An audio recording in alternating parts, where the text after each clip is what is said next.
That morning, I opened the email and saw the name Lisa Brennan, my fiancé's ex-girlfriend. It was right beneath the heading, Bridesmaid List. I asked him, "You chose her to be a bridesmaid?" He didn't look at me, just poured his coffee. His voice was casual, light. "Without her, there is no wedding." In that moment, the kitchen still smelled of fresh-baked pastry, but everything inside me had gone cold. I simply nodded, turned my laptop screen toward him, and hit cancel reservation. A tiny click, but it was enough to save me from a lifetime defined by someone else. If you've ever stood on the precipice between letting go and holding on, if you've ever had to choose between love and yourself, please subscribe and stay with me. Because every story here is a piece of real life, a place where women are not just telling their stories, but truly being heard. And maybe, in some part of this one, you'll find yourself. The kitchen glowed in the first strip of Portland sunlight. I made coffee in a cracked ceramic mug, an engagement gift from Ryan. The hairline fissure ran down the side like an old, thin, deep scar. Not enough to shatter it, but enough to make me look twice. I turned the mug in my hands, lightly traced the crack with my fingertip, and gave a small, wry smile. "It's just a mug," I murmured, as if I had to remind myself. The aroma of coffee spread, mingling with the scent of early morning and warm wood. Outside the window, maple leaves still held dew, the light slicing through the curtains in soft golden stripes. A shaft of sunlight piercing the blinds, a fabricated piece. Everything looked like a perfect morning, but I could hear my heart beating louder than the music. The little radio played a light jazz track, the same one I kept on every morning. Billie Holiday was singing about things almost real, and I let out a low, breathy laugh. Almost real. That might as well be the title of my life. On the counter, 2 wedding invitations were still tucked in their envelope, one smudged with a faint lipstick mark from last night's coffee. I told myself I'd take them to the studio today for the final check, but a part of me wanted to delay. Everything was almost done, and that almost was what made me uneasy. I took a deep breath. The strong coffee scent made my eyes sting. Ryan wasn't awake yet. He always slept in on Saturday morning, saying, "Weekends were invented to forget responsibility." I used to find that charming. Now, I wasn't so sure. The apartment was unnaturally quiet. I could hear the wall clock counting its heavy ticks. In America, they say silence can be deafening. Sometimes silence is the loudest sound in the room. I took a sip of coffee. Hot, bitter, but real. I set the mug down, leaving a faint, pale brown ring on the white countertop. I stared at the coffee stains spreading like a mark that couldn't be completely wiped away. A tiny detail my eye refused to leave. Then I heard footsteps, slow and heavy. Ryan walked in, hair messy, shirt half unbuttoned. He smiled, the smile of a man who knew he was still in charge. "Morning," he said, his voice husky. I turned back, trying to hold my smile steady. "Coffee?" He walked over and wrapped his arms around me from behind. His body was warm and heavy, his familiar cologne mixed with the scent of shaving cream. "You're worrying too much again," he whispered, his lips close to my neck, but his hands squeezed a little too tight. I stood still. His hands rested on my waist. They were meant to be intimate, but they didn't feel that way. It felt more like a way to hold on than a hug. My heart hammered. "Ryan," I started to say something, but he just chuckled. "Come on," he murmured. "Don't start your day worrying." I nodded slightly, saying nothing. His breath was still on my neck, but inside, I felt like I was standing in a cold wind. There was something in the way he touched me, as if every endearment was a test to see how much of me still belonged to him. I pressed my lips together, looking down at the counter. The cracked ceramic mug sat there, coffee vapor still rising, reflecting the thin sunlight filtering through the blinds. I wondered, if an object is already cracked, can it still be considered whole, or is it just waiting to shatter? And in that instant, between the golden light and the overly tight embrace, I realized this morning's piece was terrifyingly fragile. His phone buzzed on the counter, a short, dry buzz in the quiet space. I didn't intend to look, but the screen light flashed, escaping past his sleeve. Just for a second, I clearly saw the sender's name. LB, can't wait to see you. My eyes stopped on those last 3 words, can't wait. There was something in the way they were written that sent a chill through me, not because of the words themselves, but because of the intimacy implied by their brevity. I said nothing, just silently watched the coffee steam still rising, thin as a wisp of memory. The camera zooms in on the reflection of the text in my eyes. If this were a movie, that would be the shot they'd hold for longer than a beat. Enough for the audience to recognize. The normal just broke a little. Ryan took the phone back, his fingers swiping quickly across the screen. Then he placed it face down. Work stuff, he said, his voice flat, too smooth. I looked up. Who was that? I asked, light, as if I were only making conversation, as if the answer didn't matter. He didn't blink. Just work. Lisa's helping me with the campaign. Nothing serious. His voice was a touch too smooth, the slickness of a person who has already prepared their explanation. I nodded, giving a small smile. Right, I said. Work. The next second, a faint sound echoed, tack. The cracked ceramic mug in my hand had made that noise, small, but I heard it clearly. The old fissures seemed to have lengthened slightly, reaching my palm. I set it down slowly. The crack was thin as a thread, but the light that shone through it was blindingly bright. Ryan didn't notice. He smiled, picking up his jacket. I'm heading out for a bit, early meeting. Don't worry.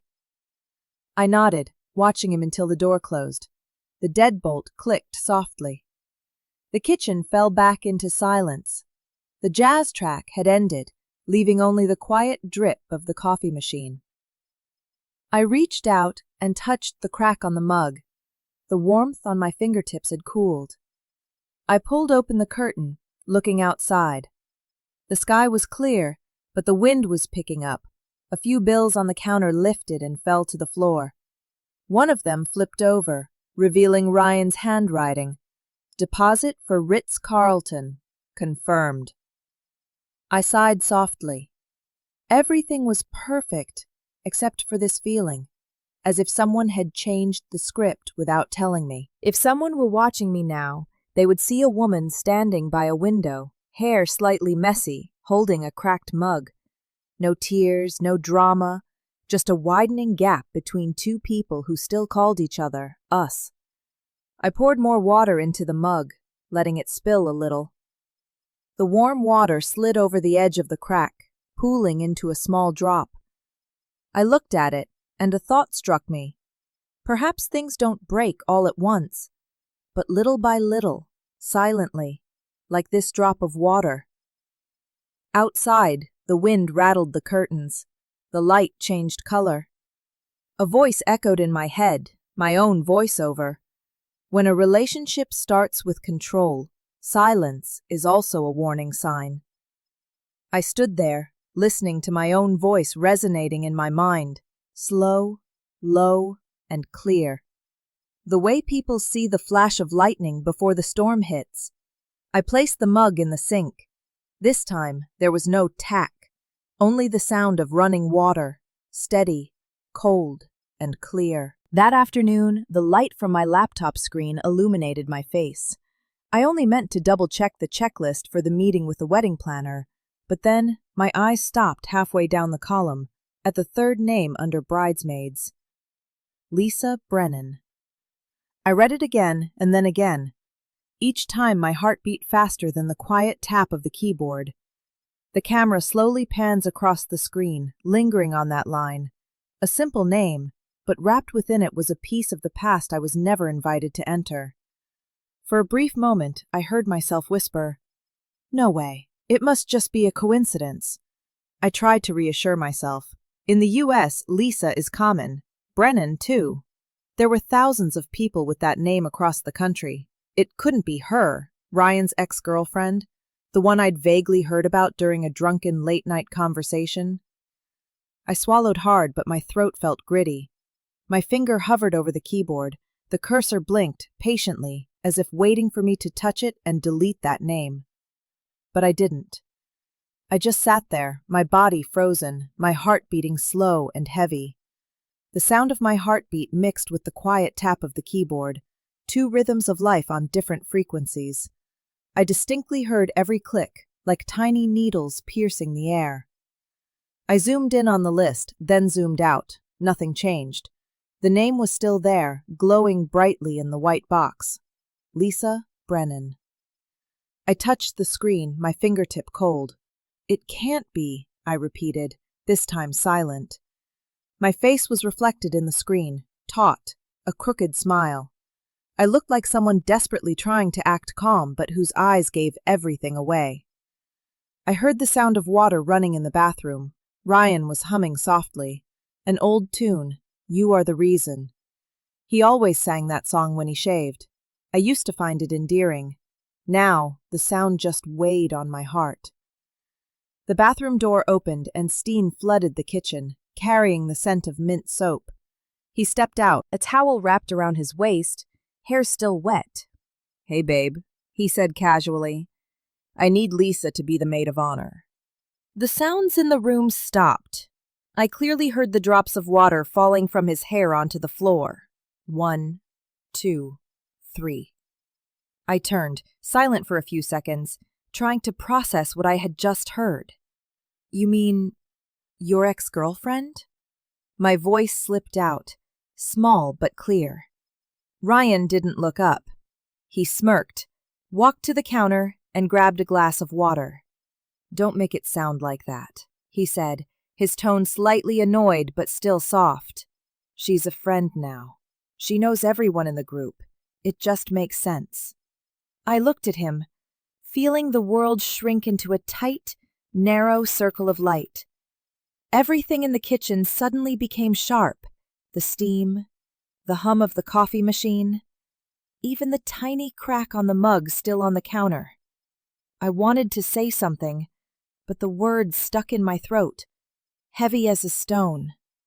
He turned his back, speaking and smiling at the same time. "You know Lisa. She's harmless." I stayed silent. Another sound echoed in my mind, my heart pounding, frantic, trying to keep steady. Outside, the wind picked up, making the curtains flutter. A patch of sunlight diagonally crossed the table, shining directly onto the laptop screen, where the name Lisa Brennan still glowed brightly in the middle of the list. I gently touched the keyboard, not typing, just touching. And in that second I knew, some things don't require a rational reason. All it takes is an instinct, and that instinct was knocking hard against my ribs. I stood there, leaning lightly against the counter, while Ryan faced the window. The steam from the bathroom hadn't completely dissipated, clinging to his hair in small drops. The thin sunlight shone on his face, separating us into two different zones of light. I opened my mouth, my voice strangely level. "Ryan, if you knew she had hurt me before, what does inviting her to this wedding mean?" He turned back, his eyes no longer surprised but full of calculation. "Without her, there is no wedding." Those 4 words dropped like a stone. I clearly heard it hit the bottom of my heart, crude, cold, indifferent. The air froze. The ceiling fan still spun, but no longer created a breeze. The ticking of the wall clock in the kitchen suddenly became clearer, as if counting every second of the silence. I looked at him, for a long time. There was something in his gaze, not cruelty, but habit.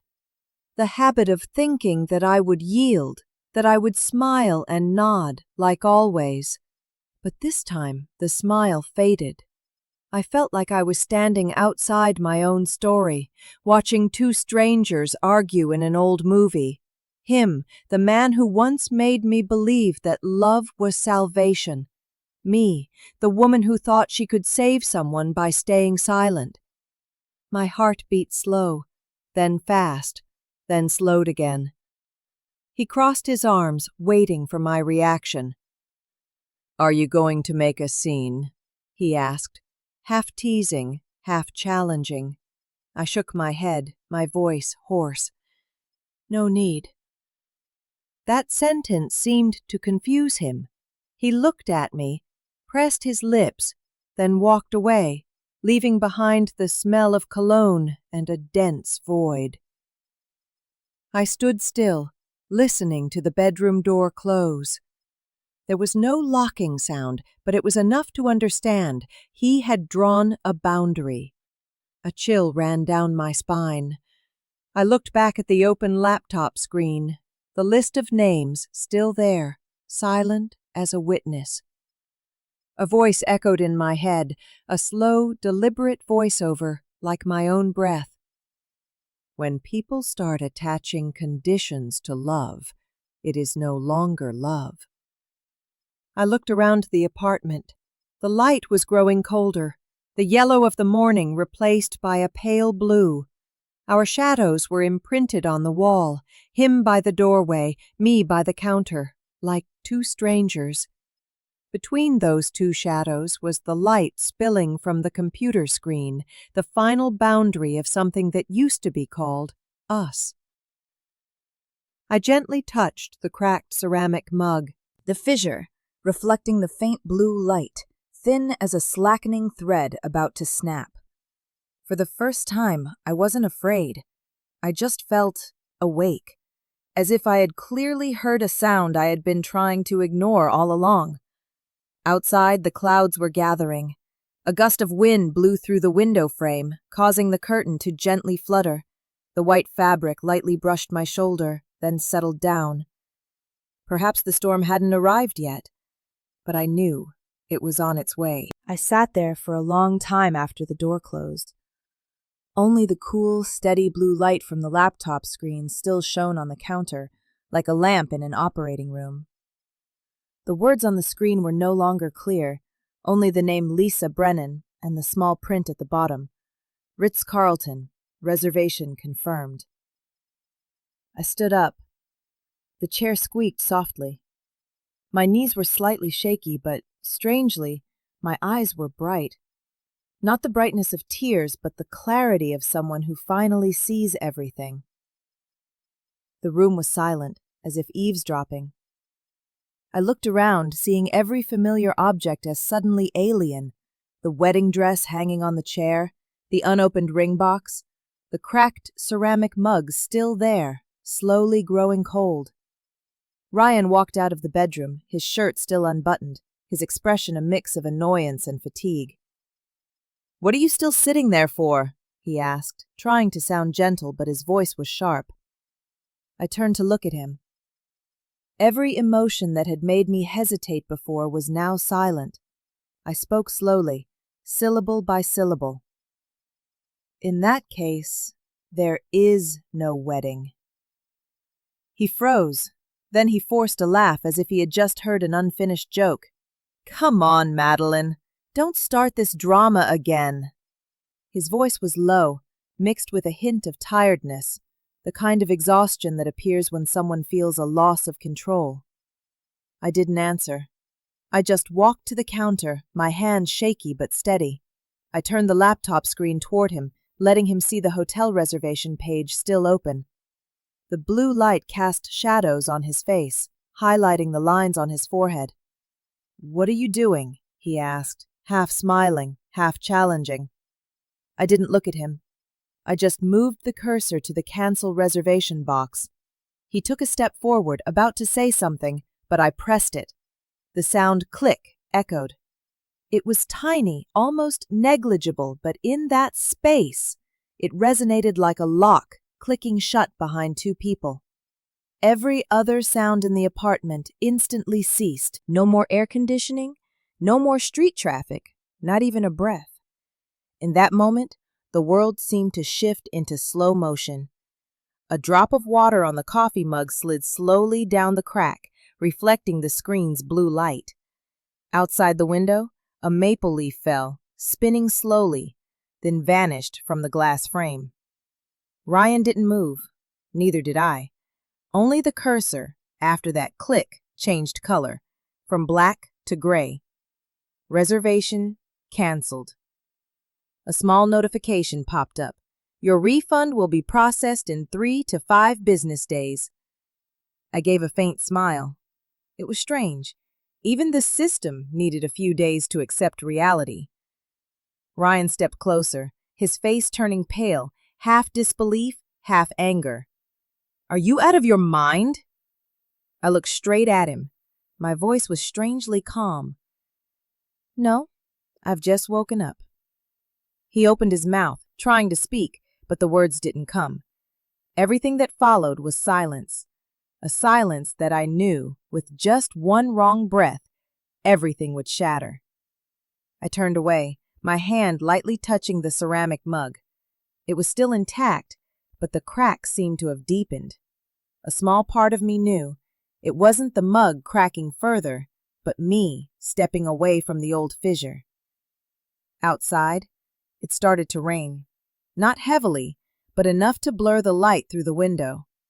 I watched the drops slide down, reflecting the image of Ryan and me standing opposite each other.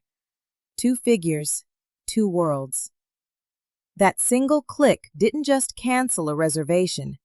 It canceled a habit of living in someone else's shadow. His face contorted, his normally controlled expression twisted, not from fear of losing me, but from the realization that control had slipped from his grasp. Are you out of your mind? His voice was sharp, each word cutting through the air. I looked at him, seeing the way his gray eyes shimmered with a light I once called captivating. Now I knew. It was just the light of dominance. I spoke slowly, without trembling, without defense. No, I've just woken up. Those 4 words came out, light as a breath, but inside me, they sounded like iron hitting the floor. A true sound, final, clean, irrevocable. He stepped closer. His cologne flooded the space between us. Madeline, don't overreact, he said, his voice dropping. I just wanted to keep things on track. On track? I repeated. Are you talking about a marriage or a product launch? He froze. His breath smelled faintly of mint, but it wasn't enough to mask the bitter taste of pretense. God, you're so dramatic, he exhaled, half annoyed, half exasperated. I smiled very slightly. Maybe, but at least, this time I get to play the lead role. I turned toward the sink. The cracked ceramic mug was still there, the light from the window shining on it, reflecting the fissure like a thin lightning strike on the white glaze. I reached out to lift it, just to wash it, or maybe to put it away, but my finger slipped. The sound was clear, sharp, cold. The mug fell into the sink, gaining another long crack. I looked at it. Not completely shattered, just a new fracture line running diagonally across the old one, intersecting in the center. Water from the faucet dripped down, seeping into the crack, making faint tack, tack sounds like a weakening heartbeat. Ryan shot me a frustrated look. See, now everything's ruined, even that mug, I said softly, without looking at him. It's okay. It's just returning to its true form. He fell silent. I heard him take a sharp breath, then he walked out the door, his footsteps fading away. The door closed. Another click, soft, but final. The apartment was quiet again. I stood before the sink, the water running steadily, the droplets rolling down the mug's side, gathering in the crack before falling. Each drop felt like a fragmented memory. The early days together, the dinner where he taught me to make pasta, the night he proposed on the boat deck, all washing down the drain. I reached out and turned off the faucet. The sound of water stopped, but my heart still echoed. In that space, silence sounded like conversation. I closed my eyes. In the darkness behind my eyelids, I saw myself standing in the bright kitchen, both hands empty, no ring, no mug, no plan remaining whole. And in that moment, I felt light. A long, true breath escaped, carrying away everything I had tried to hold on to. No pain, just clarity. The voiceover played in my mind, low, steady, certain. Sometimes a 10-second decision saves the rest of your life. The sound spread, like a gentle breeze blowing through the slightly ajar window. I opened my eyes, looking at a fresh streak of sunlight on the floor, pale yellow, clear, cast upon the fallen ceramic piece. Perhaps life doesn't wait for us to be ready. It just waits for us to be awake enough to dare to say no more. I picked up the mug piece, placed it beside the sink, and walked out of the kitchen. Behind me, the light reflected through the crack, thin but strangely bright. The evening drifted by as one long, soundless pause. The apartment felt empty, only the ceiling fan turning steadily, making a soft sound like someone sleeping soundly. But no one here was sleeping. I sat at the dining table, the laptop open before me. The blue light from the screen illuminated my face, as if shining on someone being reborn. On the screen, an Excel file was displayed with a series of columns and numbers: venue, catering, dress, flowers, band, photographer. The things that used to be my dream wedding were now just a list of items that needed to be settled. My fingers glided across the keyboard. In the faint glow of the screen, I saw myself. Messy hair, shadowed eyes, but something was different. Calm, as if someone else was controlling this body, someone who no longer trembled. I typed in the numbers, dividing the wedding costs in half. This column was his, that column was mine. Each key press echoed a quiet tick-tick, like the sound of a clock measuring the time I had once wasted. Every line was a memory. The wedding cake we once chose, the bouquet I once cherished, the dress I had tried on 10 times only to hear him say, "Too simple." I didn't delete those items. I just added the column, paid by Ryan, paid by Madeline. An invisible boundary was erected between us, neat as an equation. My hands trembled slightly, but my eyes were steady. This feeling was strange, like removing the nails from a decaying house. The sound of metal pulling free was dry, cold, but liberating. I saved the file, then printed it.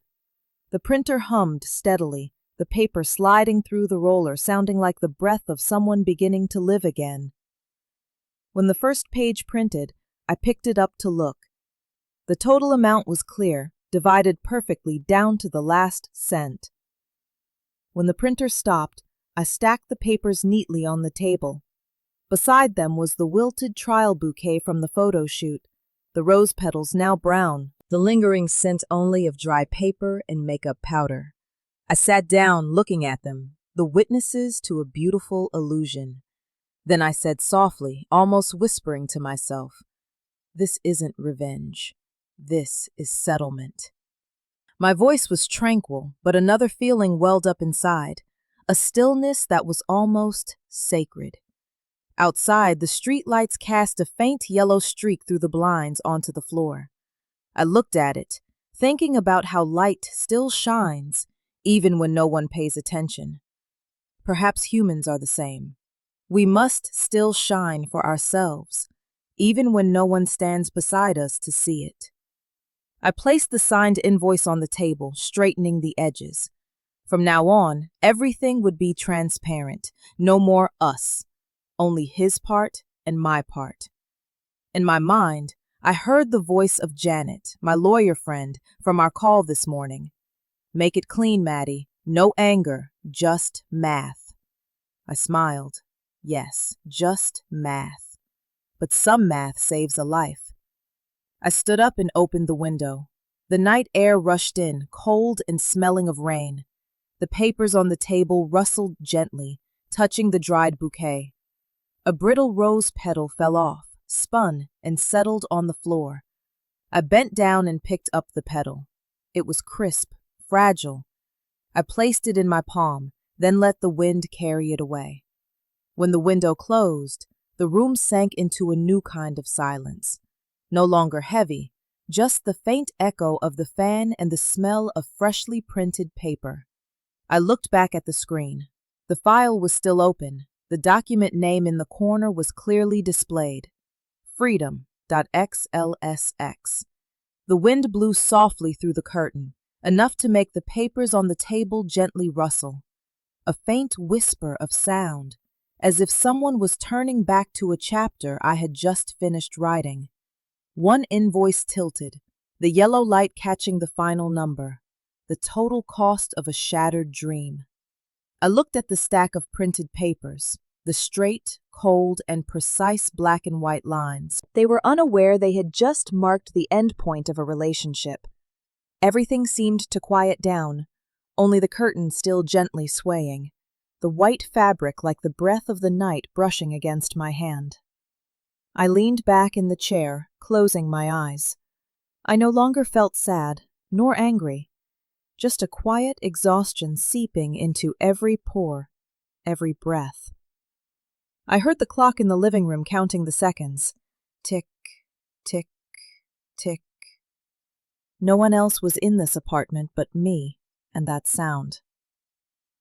Next to me, the laptop remained open, the faint blue light illuminating my face, a reminder that everything was still operating, even though I had just canceled an entire future.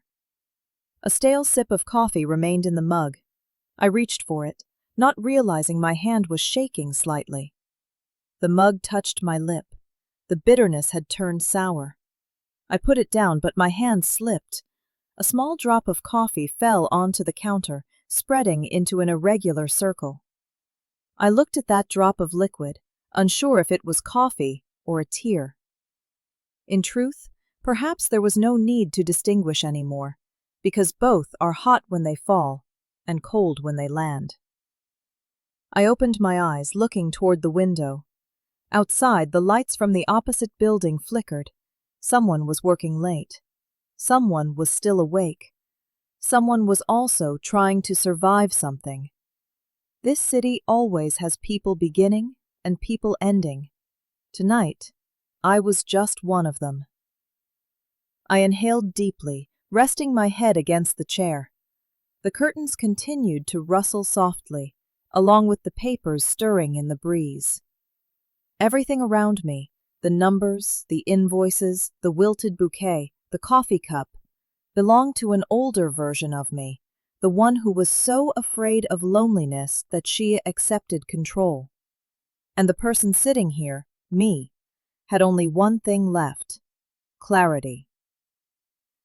I paused for a few minutes, not thinking, not organizing, just letting my body rest, as if I had just passed through a long storm. In that silence, I heard my own voice echoing in my head. The voiceover, low, slow, clear on every word. When a woman calculates, it is not for revenge, but to regain balance. I opened my eyes. That voice no longer sounded like a stranger's, but like my own heartbeat, steady, sure, without regret. I stood up and closed the laptop. The screen went dark, reflecting my shadow, imperfect, not dazzling, but real. The wind still drifted through the curtain, lighter, warmer. I gathered all the papers, stacking them neatly on the table. Everything was clean, in order, as if no chaos had ever occurred. On top, I placed the dried bouquet tied with the old ribbon. A small ritual, just for me, a farewell between order and peace. I turned off the light, leaving the apartment illuminated only by the faint glow from the city. Outside, the sound of cars faded, the wind still rustling the curtain. And in that stillness, I knew. No one else needed to know what had just happened. I only needed to know that I chose to stand up with a spreadsheet, a single click, and a heart that was finally free. It was still dark. The city was asleep. The streetlights outside the window faded as the sky shifted to a grayish blue. I had just drifted off in the chair when the phone rang at 5 a.m. The sound was sudden, pulling me violently from an unfinished dream. I looked at the screen. Janet calling. Of course it was her. No one else would dare call me at this hour, except someone who knew I couldn't possibly be sleeping peacefully. I slid my finger to answer, my voice hoarse. "Morning." On the other end, Janet's voice was a mix of a yawn and a laugh. "Madeline Carter, did you seriously cancel the Ritz-Carlton?" I gave a small, wry laugh. The question echoed as if someone had just confirmed the impossible. "Yep," and split the invoice. A pause. Then Janet's voice burst out as if she'd swallowed a hidden smile. "Holy—" She stopped herself, then broke into full laughter. The sound was crisp, genuine, spreading through the phone speaker like the first ray of dawn. "Finally, the girl I know is back." I leaned back in the chair, my eyes still half closed. The first genuine smile in many long nights flickered across my face.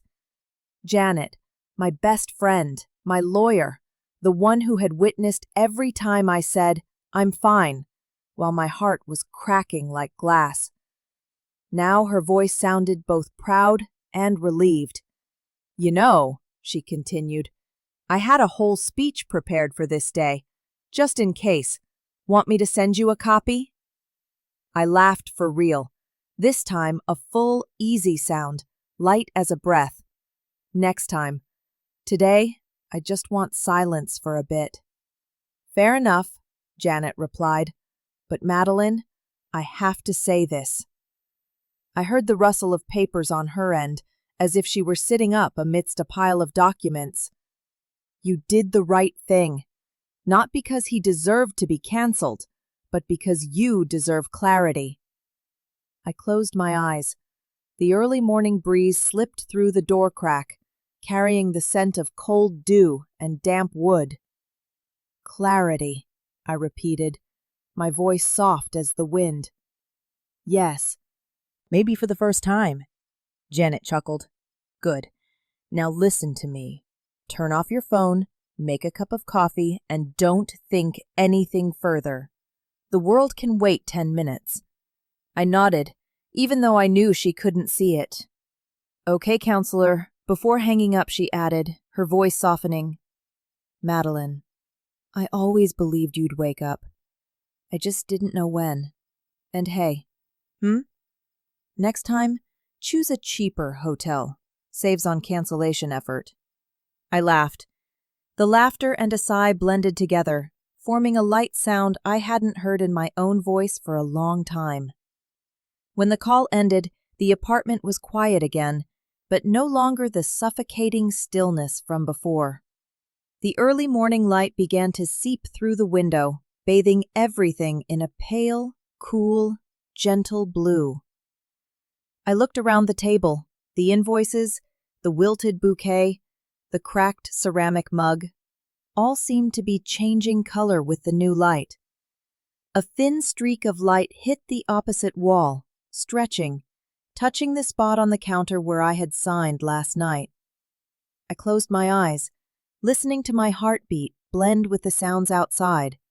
The first car, the distant bird song, the world restarting.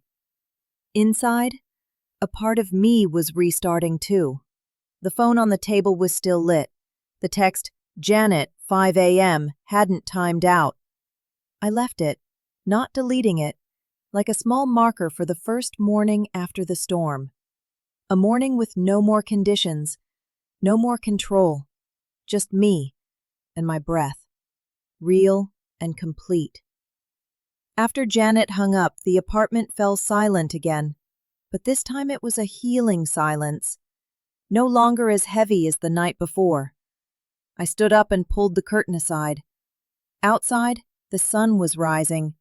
The day's first light shone across the red brick buildings, touching my small window.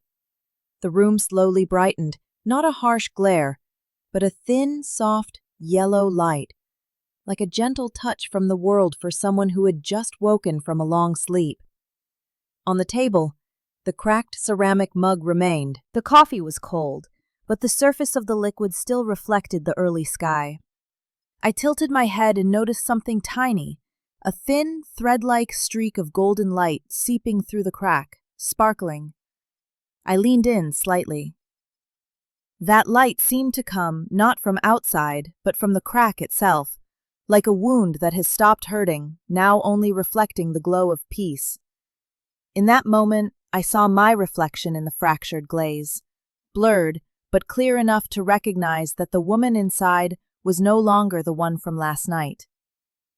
I reached for my phone and took a picture. The photo was simple: the cracked mug, the golden light, and the neatly stacked papers on the table. Unstaged, imperfect, but real. I opened my notes app and typed a caption. Day 1 of the rest. No emojis, no hashtags, just those 6 words. I looked at it, then smiled, the first unforced smile. The window was still open. The morning breeze flowed in, carrying the scent of damp earth and flowers from the park below. The sound of the first car engine was distant, light, and steady. The city was waking up. I poured out the remaining cold coffee, taking a sip. Bitter, but no longer so bitter that it made me wince. Some tastes need to be kept intact, not sweetened, just to remind oneself that a very long night has passed. I sat back down, resting my arm on the table, watching the streaks of light spread across the floor. A soft piano melody drifted from the small speaker I'd forgotten in the corner, Clair de Lune by Debussy. I didn't remember turning it on, perhaps last night, or maybe someone upstairs was playing it. But the melody flowed down, touching the room, touching me. The piano was light, yet deep, as if someone was soothing not just the morning, but my soul. I listened quietly, not trying to remember, not trying to think, just letting each note pass through me like a breath. The light had reached the opposite wall, highlighting a yellow streak on the framed photo hanging there. A picture of Ryan and me taken on a beach last summer. I looked at it, feeling neither sadness nor anger, just distance. Then I walked over, took the photo out of the frame, folded it neatly, and placed it in a drawer. Not to forget, but to end things properly. I returned to the table, looking at the cracked ceramic mug again.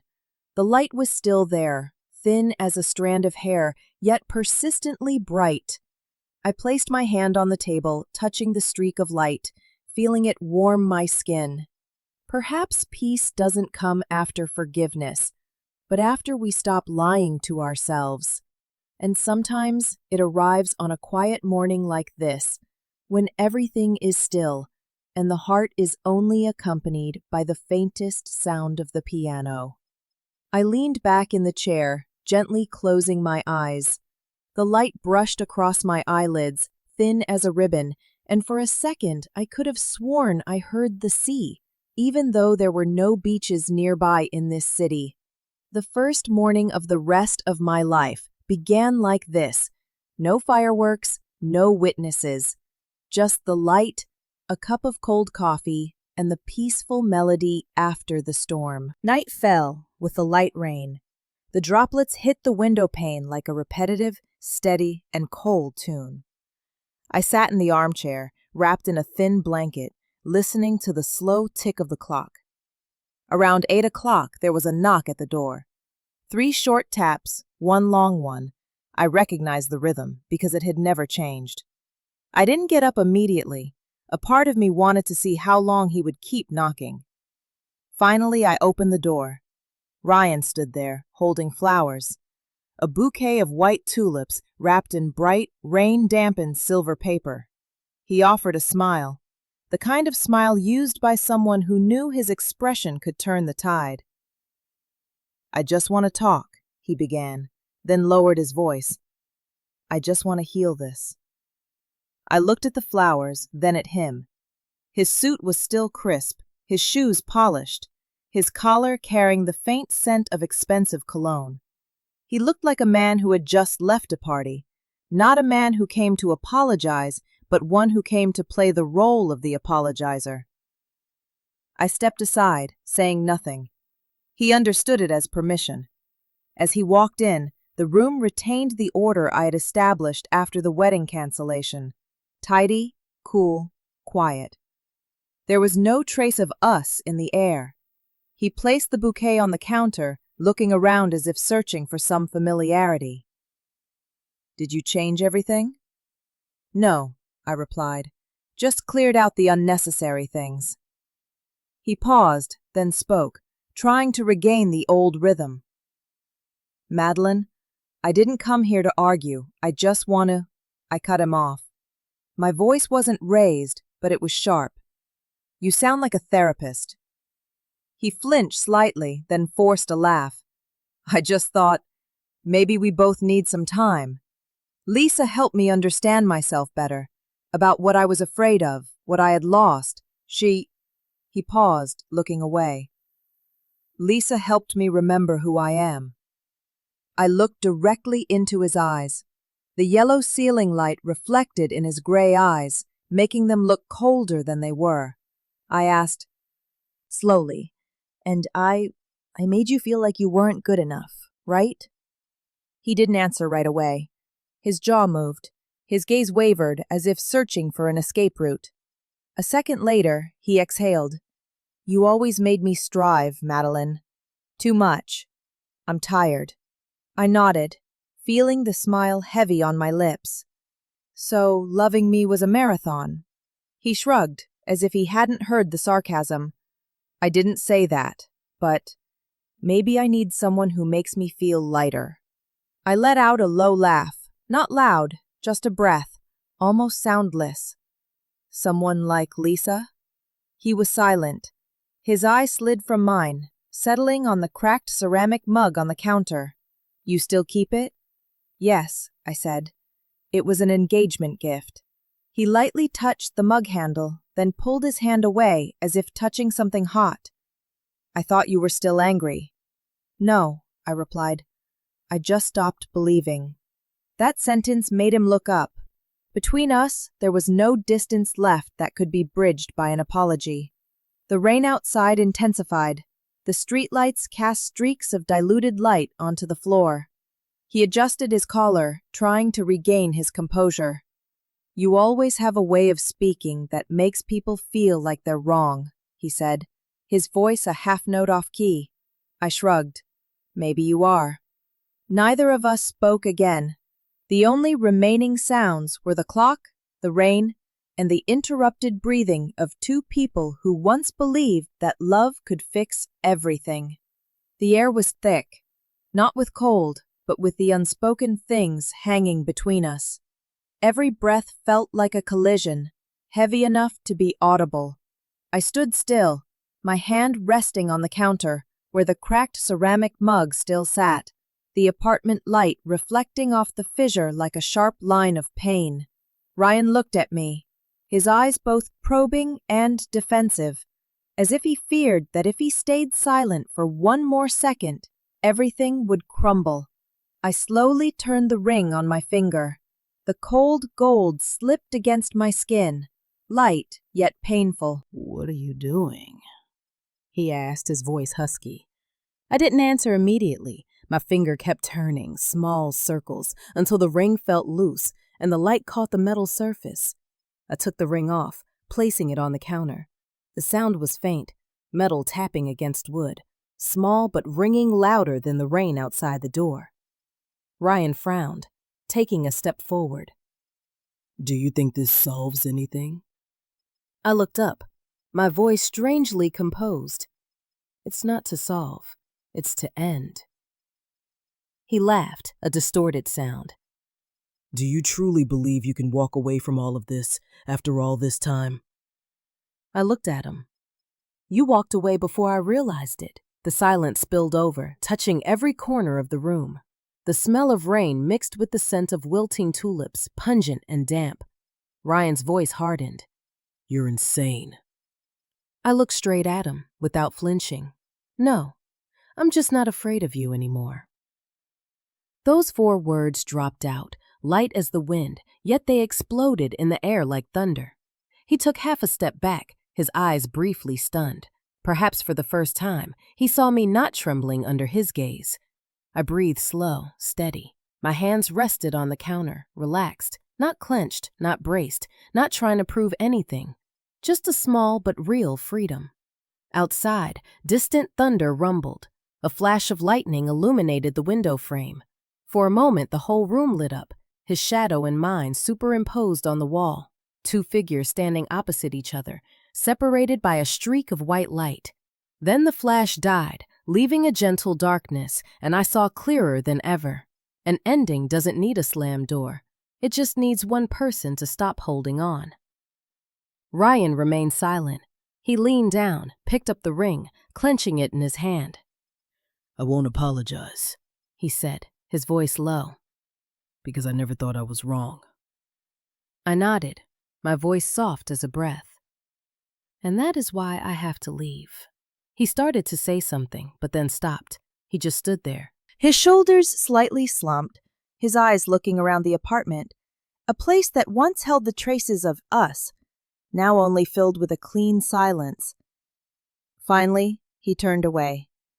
The door closed so softly it was almost inaudible. I sank into the chair.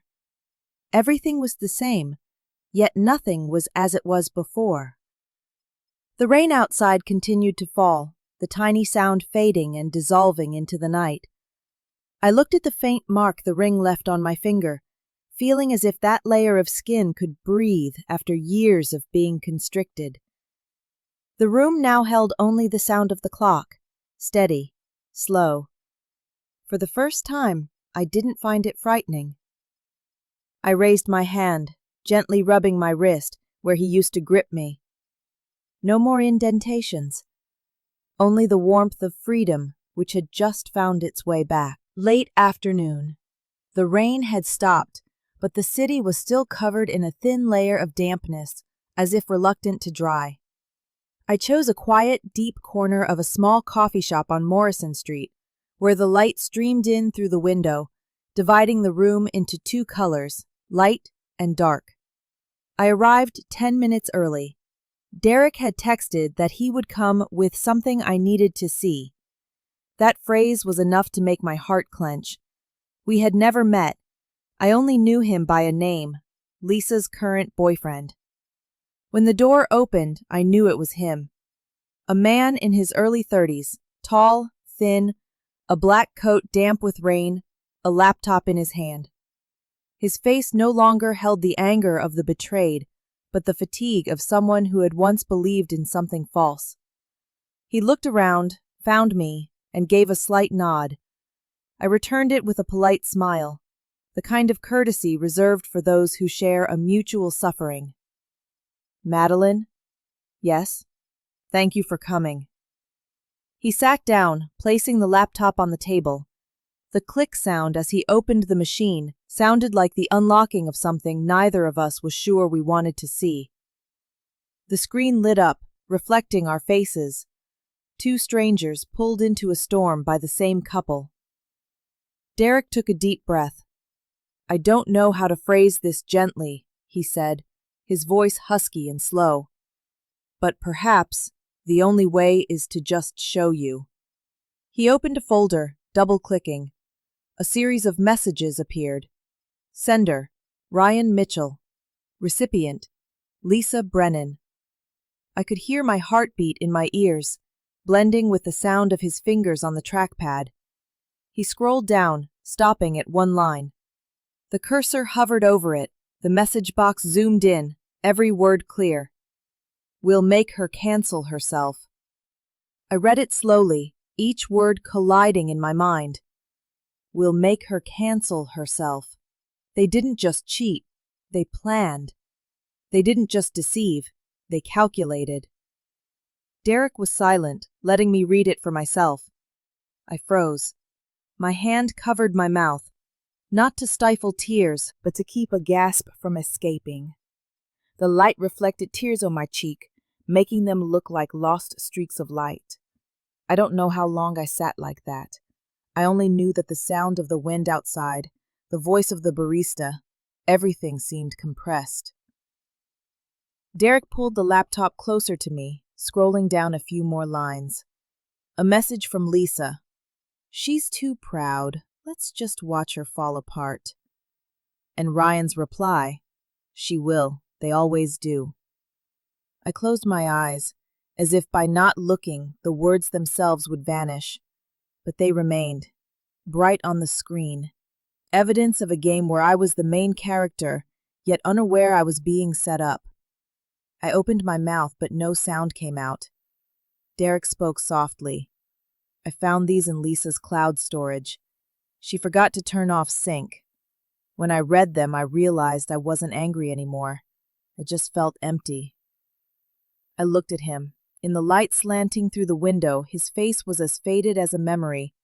A man who once loved someone who knew how to say sweet things, just like me. "Thank you," I said, my voice hoarse. "Not because this makes me feel better, but because it makes me clear." He nodded, without smiling. "Clarity is the best start." We sat for a while longer, not talking. The coffee grew cold, the steam dissolved into the air. Outside, the afternoon light stretched, cutting through the window frame, dividing my face into two halves, one old, one learning a new way to exist. I looked down at the screen one last time. That line was still clear. "We'll make her cancel herself." But this time, I didn't feel myself crumbling. I only saw a woman rising from the very thing they thought would break her. We both remained silent for a long time, hearing only the gentle whir of the cafe fan.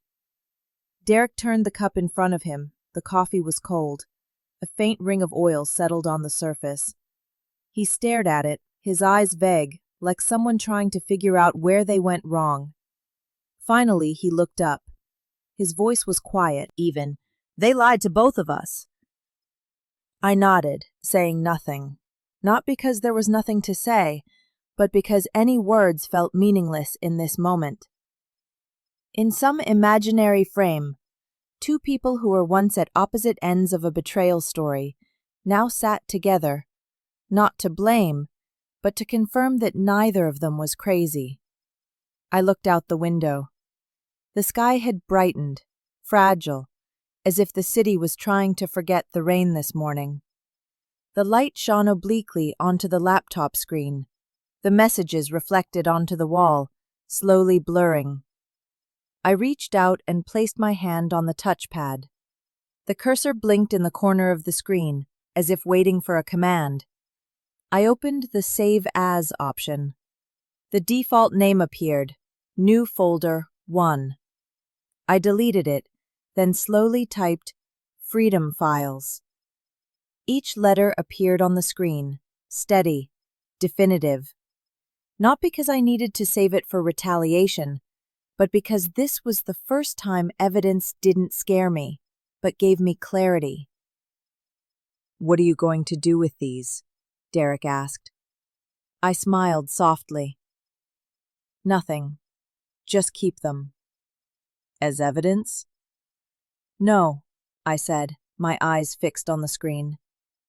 "As a reminder that I survived." He was silent.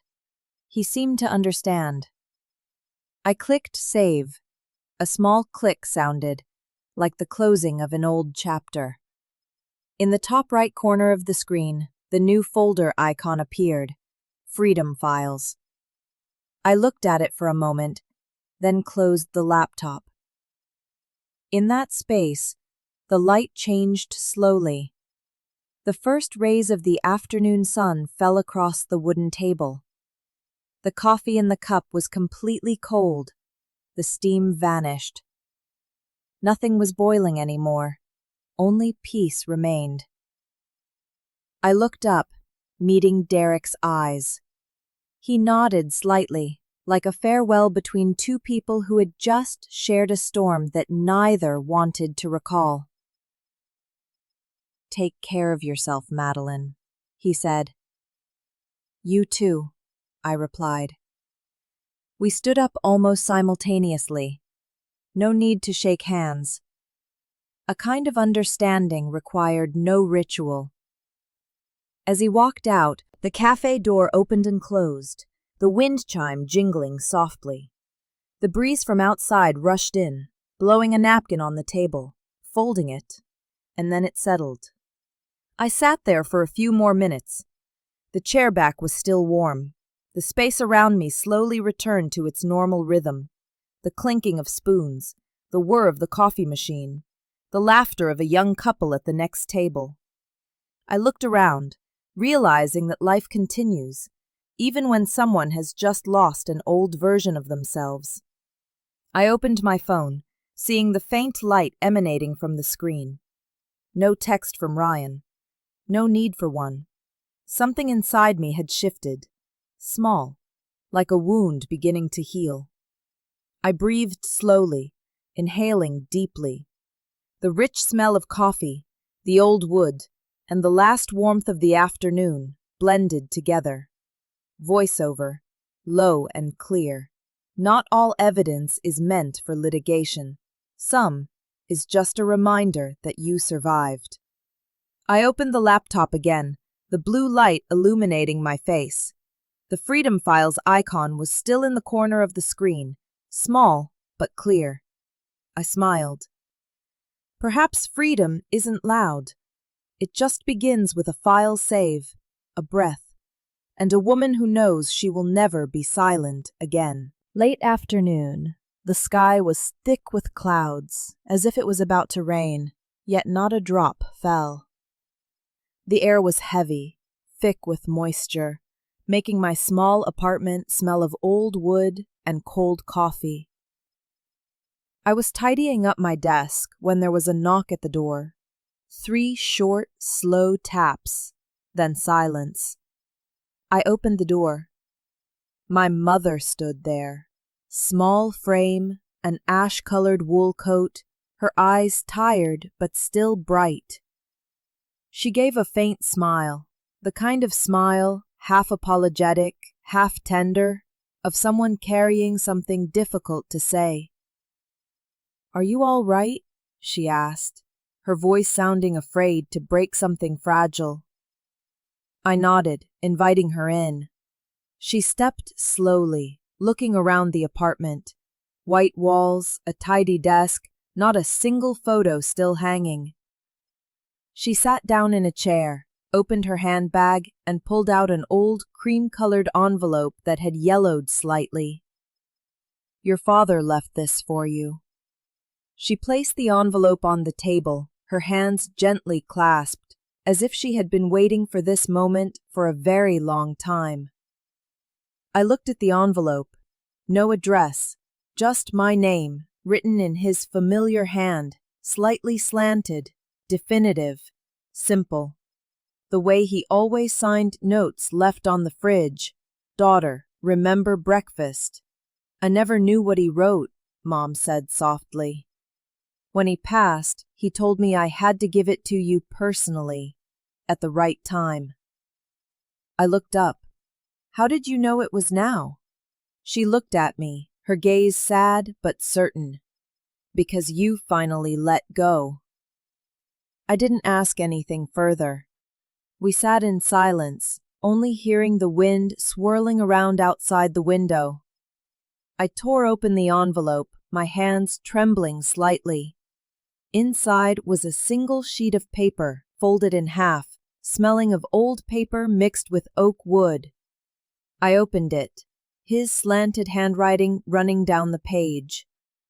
Madeline, if anyone makes you shrink so they can feel bigger, that is not love. I read it over and over.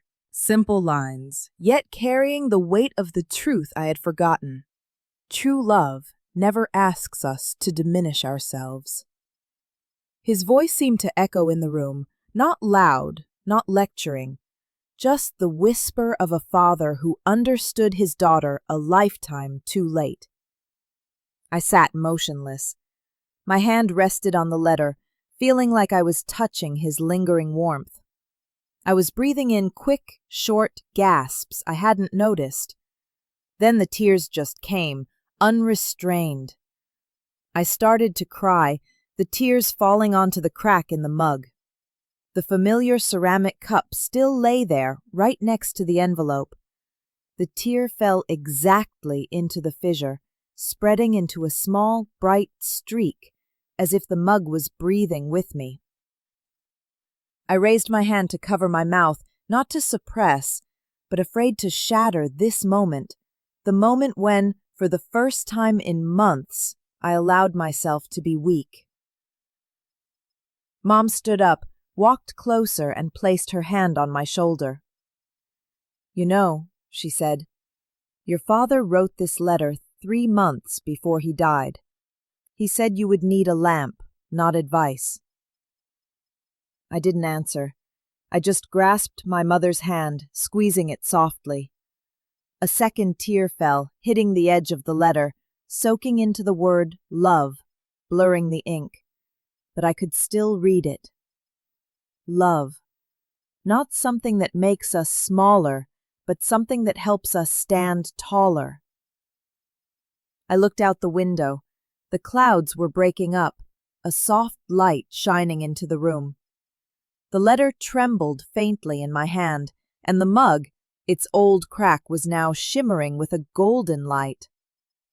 I sat still for a long time, the letter open on the table, the scent of old paper mixing with the aroma of cold coffee.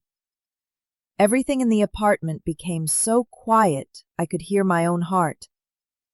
The pale light of late afternoon streamed through the window, across the edge of the table, stopping where the cracked ceramic mug lay beside the letter. I looked at it, the small testament to a love I once thought was durable. The crack ran down it like a lifeline, both fragile and brutally real. I picked it up, my finger touching the fractured glaze, feeling cold. A thought crossed my mind. Throw it away. I stood up, the mug in my hand, walking toward the sink. The action seemed simple. Just let go. Just hear the sound of the shatter, and it could be considered over. I stopped. My hand trembled, not from fear, but because I understood. If I threw it away, I would lose something even more important than memory, the ability to forgive myself. I exhaled, slow and deep, then placed the mug back on the table. A small, dry, clean sound. No drama, no symbolism, just the action of a person tired of trying to be strong by destroying. The mug tilted, but didn't fall.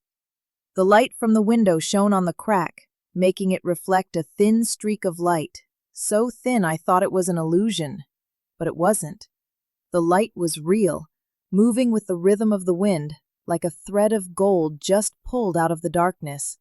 I stared intently. For a second, I saw that the fissure contained not just a wound, but also space for light to enter. Perhaps what broke me wasn't what he did, but the belief that I had to forget to move on. I pulled out the chair and sat down. The light slanted across the table, shining on my father's letter. The line, "If anyone makes you shrink so they can feel bigger, that is not love," was still wet where the ink bled. But the more it blurred, the more beautiful it became, as if he himself understood that true things are never perfect. Mom watched me silently from the opposite chair. "Are you keeping it?" she asked softly. I nodded. "Yes. Maybe I need it to remember what I walked through." She smiled, a slow, gentle smile, tinged with relief. Keeping it doesn't mean you're weak, you know. I know, I replied. It just means I no longer want to run. She took my hand, squeezing it gently. A small gesture, but warm enough to make my eyes water again. Outside, the wind pushed the clouds in another direction. The golden light gradually replaced the gray. In the room, the hum of the fan mixed with the soft rustle of the paper. I reached out and placed my father's letter back into the envelope, folding it carefully, like someone putting away a piece of their heart. On the table, the mug was still tilted, silent in the fading light, the crack reflecting a thin halo of light like a smile. I spoke softly, not directed at anyone, not meant for anyone to hear. Voiceover, low and clear. I realized that strength isn't about throwing things away. It's about keeping them and choosing to mend. The words echoed in the empty room, light but real, like the sound of small waves tapping the shore, not loud, just steady, patient, and knowing it will return. Every day. I gently touched the crack one last time, then left the mug in the fading golden light. Peace doesn't come with forgetting. It comes when we stop trying to deny what has already broken. It was a Saturday morning, sunlight streaming through the large glass panes of the downtown gym. The air was thick with the scent of sweat, iron, and the clanging of weights hitting the floor.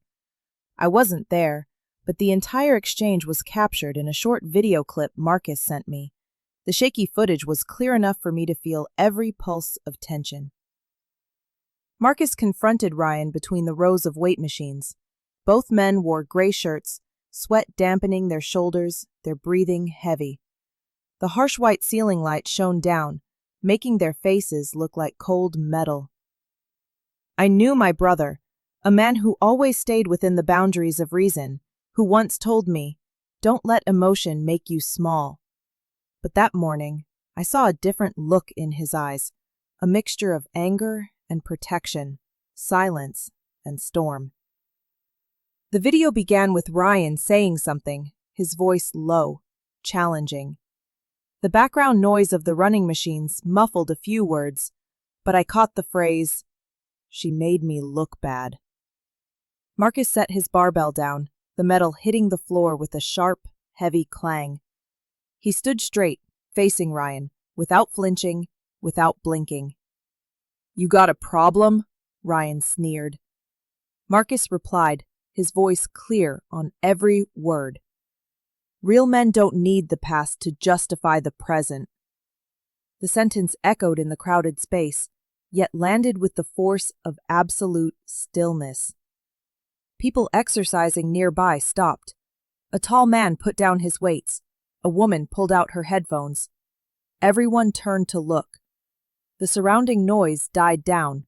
Only the quiet whir of the ceiling air conditioner and the heavy breathing of the two men, standing less than 2 feet apart, remained.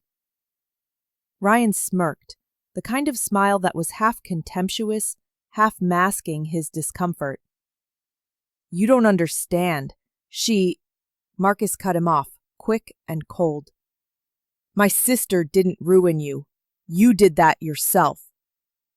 The weights in the adjacent rack rolled on the floor and then stopped, the sound ringing coldly like the final lock on a closing door. Ryan didn't reply immediately. His breathing was rapid, his forehead dotted with sweat. The overhead lights reflected through the mirrors, creating blinding patches of light that sliced their image in two, one composed, one wavering. Marcus said nothing more. He just stood there. His posture was calm, shoulders broad, eyes fixed straight ahead, as if he needed no further proof than the simple truth. He turned and walked out of the frame, leaving Ryan standing motionless, his gaze following, but not daring to raise his voice.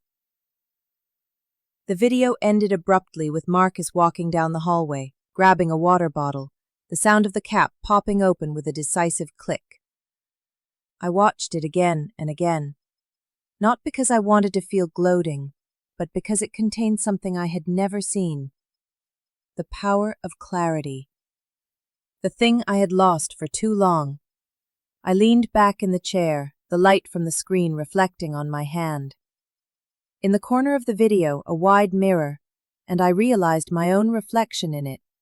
Quiet, back straight, serene. I didn't need anyone to protect me, but I was still grateful that someone was willing to step up just that one time to remind me that I deserved respect. I turned off the screen. In the apartment, the sound of the weights dropping in the video still echoed in my mind.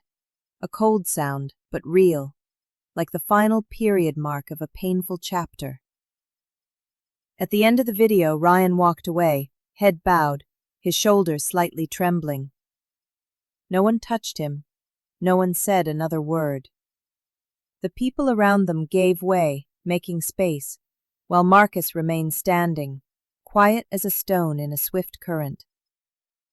When the gym door closed behind Ryan, the sounds of metal, the running machines, and human breath gradually returned. But a slight tremor of the confrontation still lingered. Marcus picked up his water bottle, wiped the sweat, and looked up. In the cold white light, his face showed no triumph, only composure. The video ended there. I sat in my apartment, the laptop on my lap, the screen light reflecting off the wall. The footage stopped at the 19th second, the moment Ryan lowered his head and retreated from the frame. I watched the video without rewinding, without pausing, just letting it run its course, fully, like a ritual. I thought I would feel vindicated, or at least comforted, but I didn't. Instead, my eyes were calm. There was no anger inside, only quiet understanding. I once thought someone had to stand up for me, had to do something grand to prove I was right. But it turned out, those things didn't make me feel lighter. The true sense of relief only came when I no longer needed anyone to protect me. I leaned against the chair, relaxing my shoulders, listening to the steady hum of the air conditioner. The blue light on the laptop screen reflected in my eyes, dim and soft. On the desk, the cracked ceramic mug still sat in its old corner, tilted, catching a sliver of the late sun. That sparkling light was exactly like the white light in the video. The only difference was that now, I no longer found it cold. I opened the messaging app, quickly typing, "Thank you, Marcus.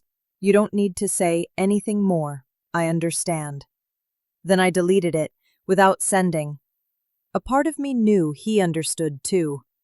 Not every thank you needs to become a sound. I stood up, walking toward the window. Outside, the sunset was beginning to descend upon the city. The people below were like small points of light moving in the traffic, each carrying their own private battle that no one could see. I inhaled deeply, then gently closed the window. The cool air rushed in, blowing through my hair, carrying the scent of iron and dust, a scent very much like the gym in the video. I realized I was no longer afraid of those smells, because they no longer reminded me of confrontation, but of standing straight. I walked to the desk, picked up my small notebook, and wrote a few short words on the last page.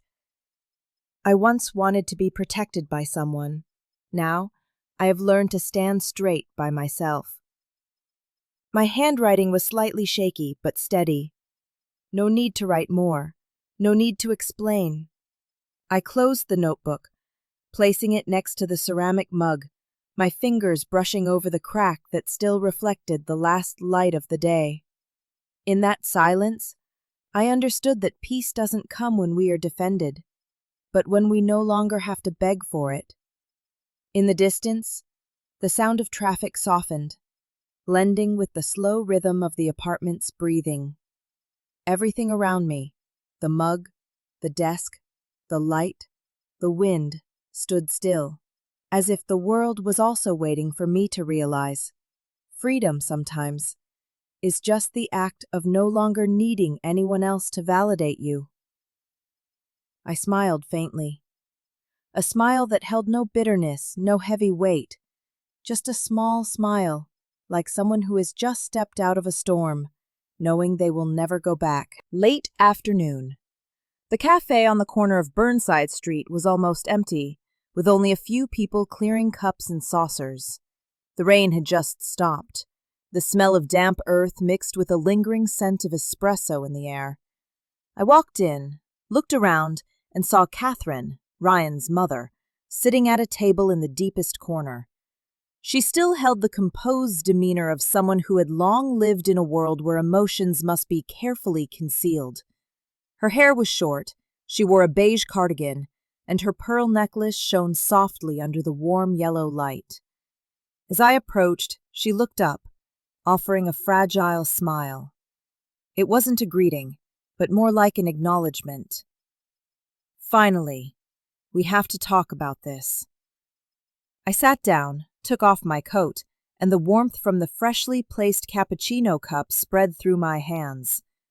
Neither of us spoke for a few seconds.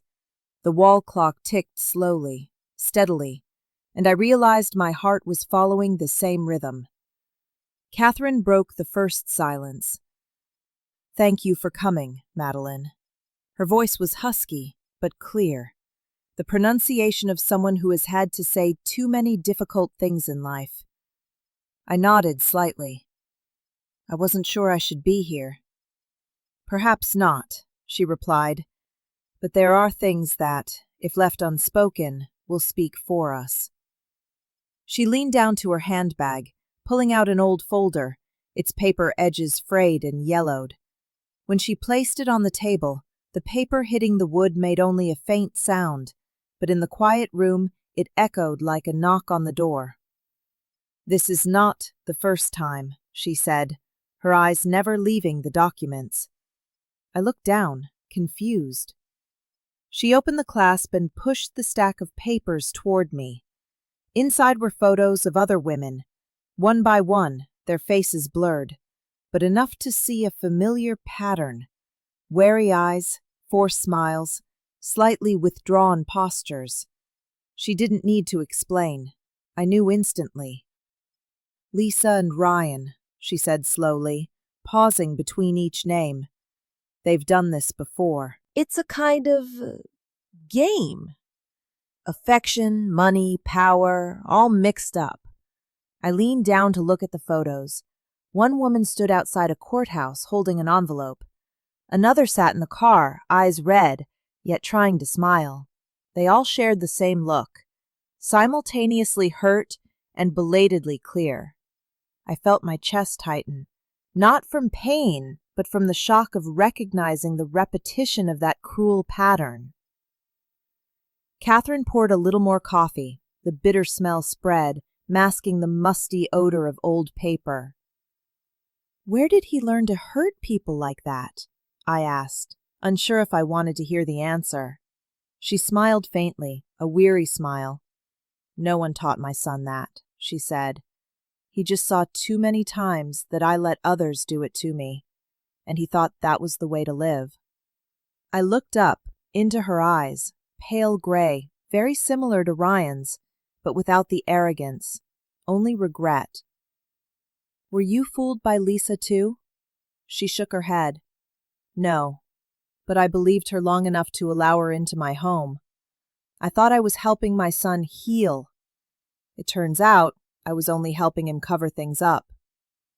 Outside, the wind rushed through the window frame, making the curtain flutter gently. She reached out to steady the papers on the table from being blown away, a small gesture that brought a lump to my throat. There was no more anger, no more accusation. Only two women sitting across from each other amidst the smell of coffee and stories buried for too long. I asked softly, "Why are you showing me this now?" She sighed, looking out the window where the afternoon light was spreading across the table. "Because if I don't, my son will never be forced to look at the consequences. And you, perhaps, will never truly be free." Catherine sat up straight, the light highlighting the wrinkles around her eyes, not from age, but from years of internal struggle. She closed the folder, placed it on the table, and looked at me.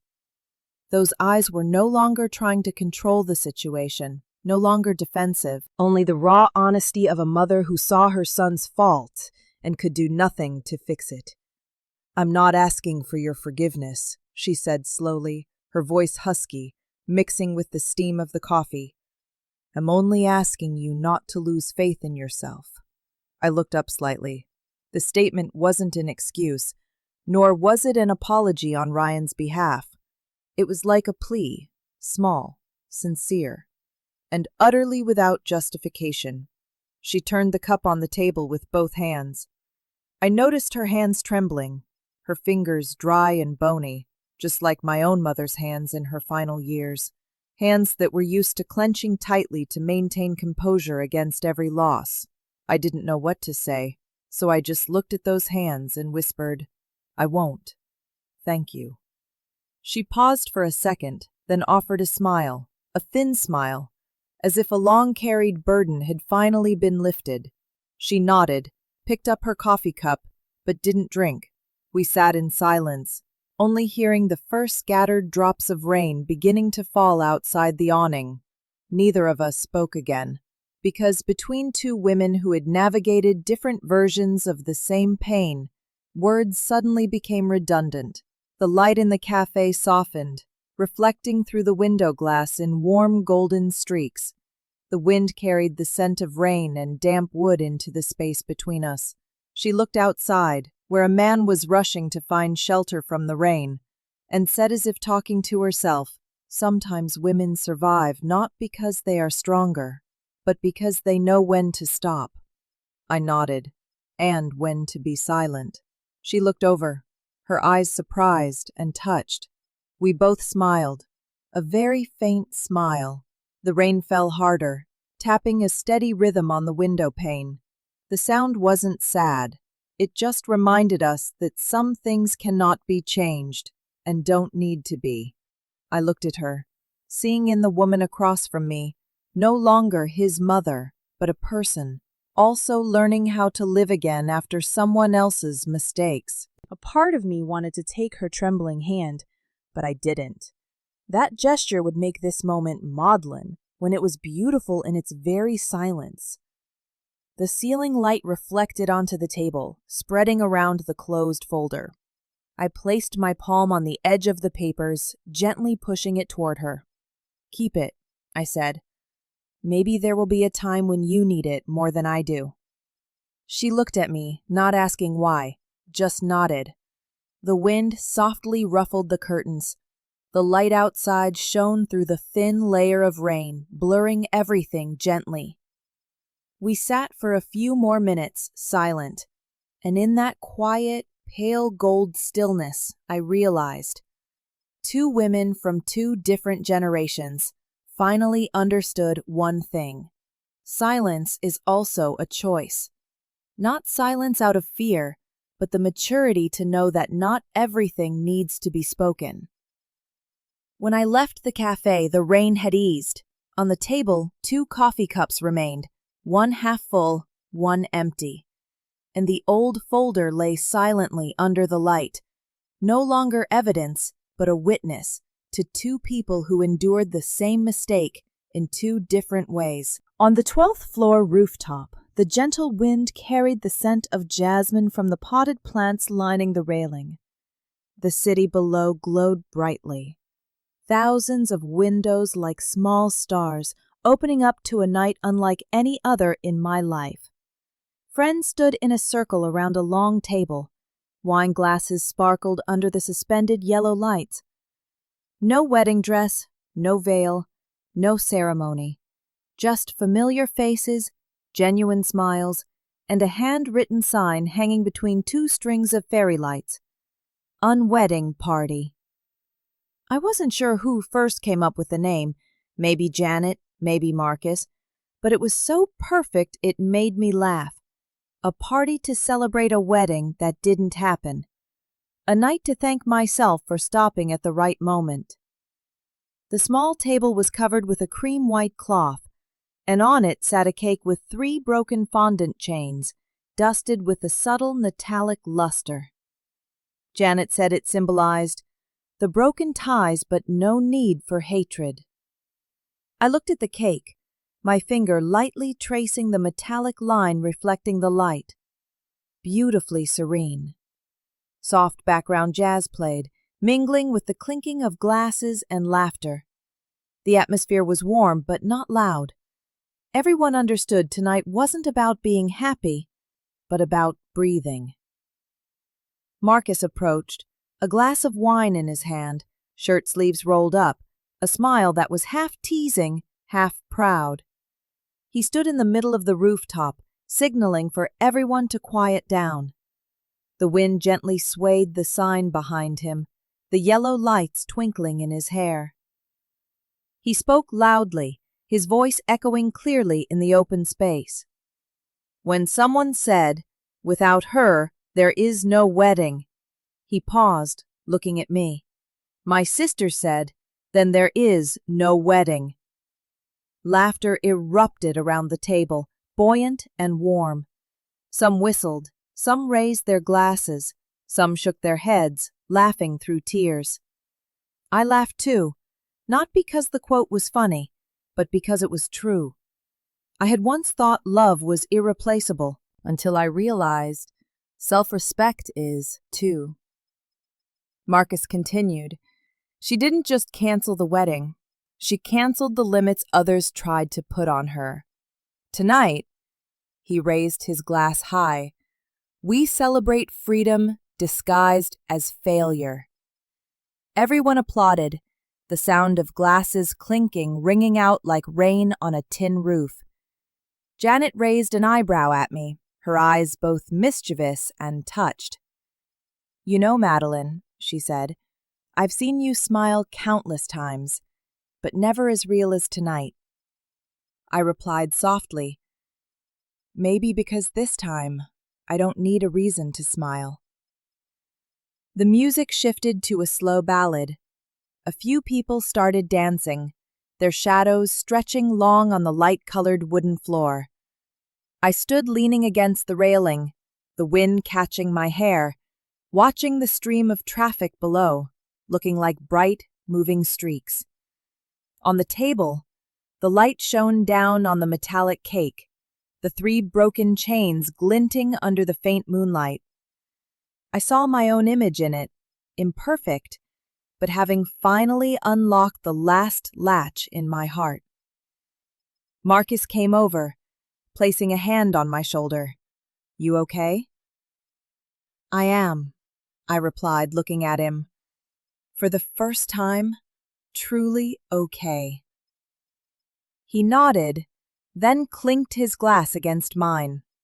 The red wine shimmered, viscous, leaving a circular trace like a small sun in the bottom of the glass. I looked up at the sky. The clouds had dispersed. Faint stars were beginning to appear in the dark night. A night without a wedding dress, without vows, but with freedom, laughter, and light. That was enough for a new beginning. The music swelled, an old swing tune blending with the sound of the wind, and then everything exploded. Laughter, tears, confetti soaring into the air. The shimmering streamers spun in the atmosphere, falling onto hair, shoulders, and into everyone's wine glasses. Janet shouted, "To the bravest bride who never walked down the aisle."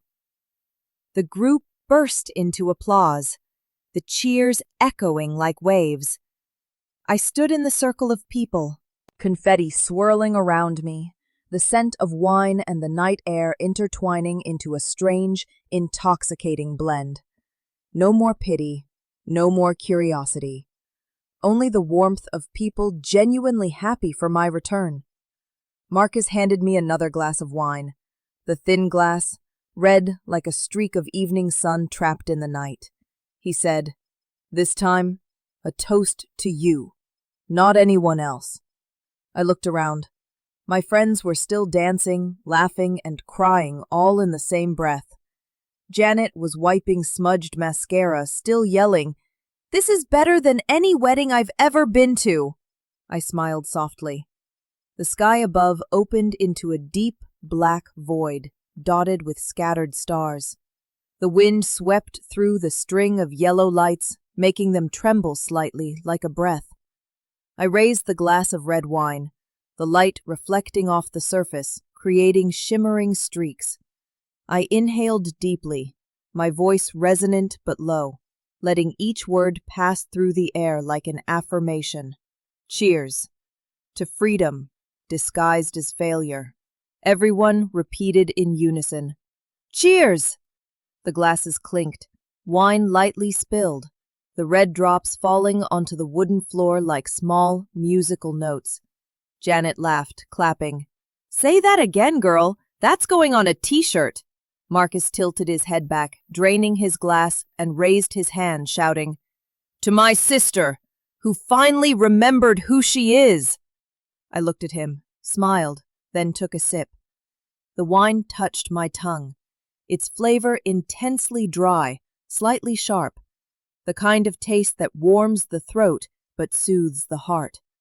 A gust of wind swept through, lifting the remaining confetti on the table. For a few seconds, the entire rooftop shone with hundreds of tiny silver fragments. The camera slowly circles me, the lights illuminating my face, wet yet glowing. I didn't actually see a camera, but I imagined the frame, the string lights circling, the red wine in the glass, my face reflected through every piece of confetti. Tears still lingered at the corners of my eyes, but the smile was complete. Janet came closer, whispering, You just proved something everyone forgets. Sometimes loss is the most beautiful coming-of-age ceremony. I lightly touched her shoulder, nodding. I guess so. Because it forces you to look at who is standing next to you when the lights go out. The music slowed, replaced by a soft piano piece. The rest of the group sat down. A few rested their feet on the chairs. Someone lit more candles, the trembling light illuminating the wine glasses, the faces, the smiles. I stepped away from the party circle, walking to the edge of the railing. Below, the city was still alive, still moving, still beautiful in its own way. I touched the cold iron railing, the wind rustling through my hair. From a distance, the sound of my friends lingered, laughter, singing, calling my name. I turned back, seeing everyone looking my way, their eyes radiant, as if they were celebrating a beginning rather than an end. In that moment, I knew, if anyone ever called this a failure, they simply didn't understand. Some failures are the only way to truly live. I put down the wine glass, looking up at the sky. The confetti had stopped falling, leaving only the yellow light and the warmth of the night. Amidst all the commotion, I felt peace, an unwedding night, but filled with laughter, light, and a woman who finally knew how to raise a glass to herself. The next morning, the apartment air held the residual scent of night rain, cold, damp, and clear. I made coffee out of habit, opening my laptop. The financial news site popped up, with a bold headline scrolling across the screen. Lisa Brennan steps down as media consultant at Westline Group. Right below it, another article. Ryan Mitchell, temporarily suspended, internal investigation into ethical misconduct. The two names that had once been intertwined in my life now appeared side by side, separated by a cold dash. No major scandal, no leaked images, just dry, professional sentences, enough for people to understand. Something had happened. I was silent, looking at the screen. The first feeling wasn't gloating, but lightness. Not because they were paying a price, but because I was no longer in it to carry the burden with them. I scrolled down, glancing at the comments, speculation, a few jeers, some defending them. No one truly knew what had happened, and no one needed to. The people who once considered them the perfect couple now just made a comment and scrolled on. The world had a strange kind of fairness. It didn't punish anyone. It just exposed what couldn't be hidden. I clicked the mouse, turning off the screen. The room darkened, leaving only the natural light from the window. The clock on the wall ticked steadily, along with the quiet drip of coffee into the pot. I lifted the cup, inhaling deeply. The coffee aroma was rich, warm, like a small part of life continuing. There was no victory here, just the return to the rhythm of ordinary days, something I once thought I would never have back. My phone vibrated. A new message from Derek. I opened it. Thank you for choosing truth over revenge. I looked at the text, short yet deeply touching. No emojis, no promises, just the quiet acknowledgement between two people who were burned by someone else's game. I typed a reply, then stopped. Deleted everything, leaving only a period, then didn't send it. No need. Sometimes, silence is also a way of saying, I understand. I placed the phone on the table, touching the coffee cup. The heat still spread, seeping into my fingertips, warming my palm. A part of me wanted to believe that justice comes naturally, without me having to push, without me having to wait. Justice is not always a punishment. Sometimes it's just the moment we look back and no longer see ourselves in the mirror of the person who hurt us. Outside, the first light of day shone through the window, falling onto the white curtain. The streaks of light were thin as threads, softly golden and real. I looked out at the street, pedestrians, buses, a distant horn. The city was still alive, still noisy, still the same. Only I was different. I took a sip of coffee.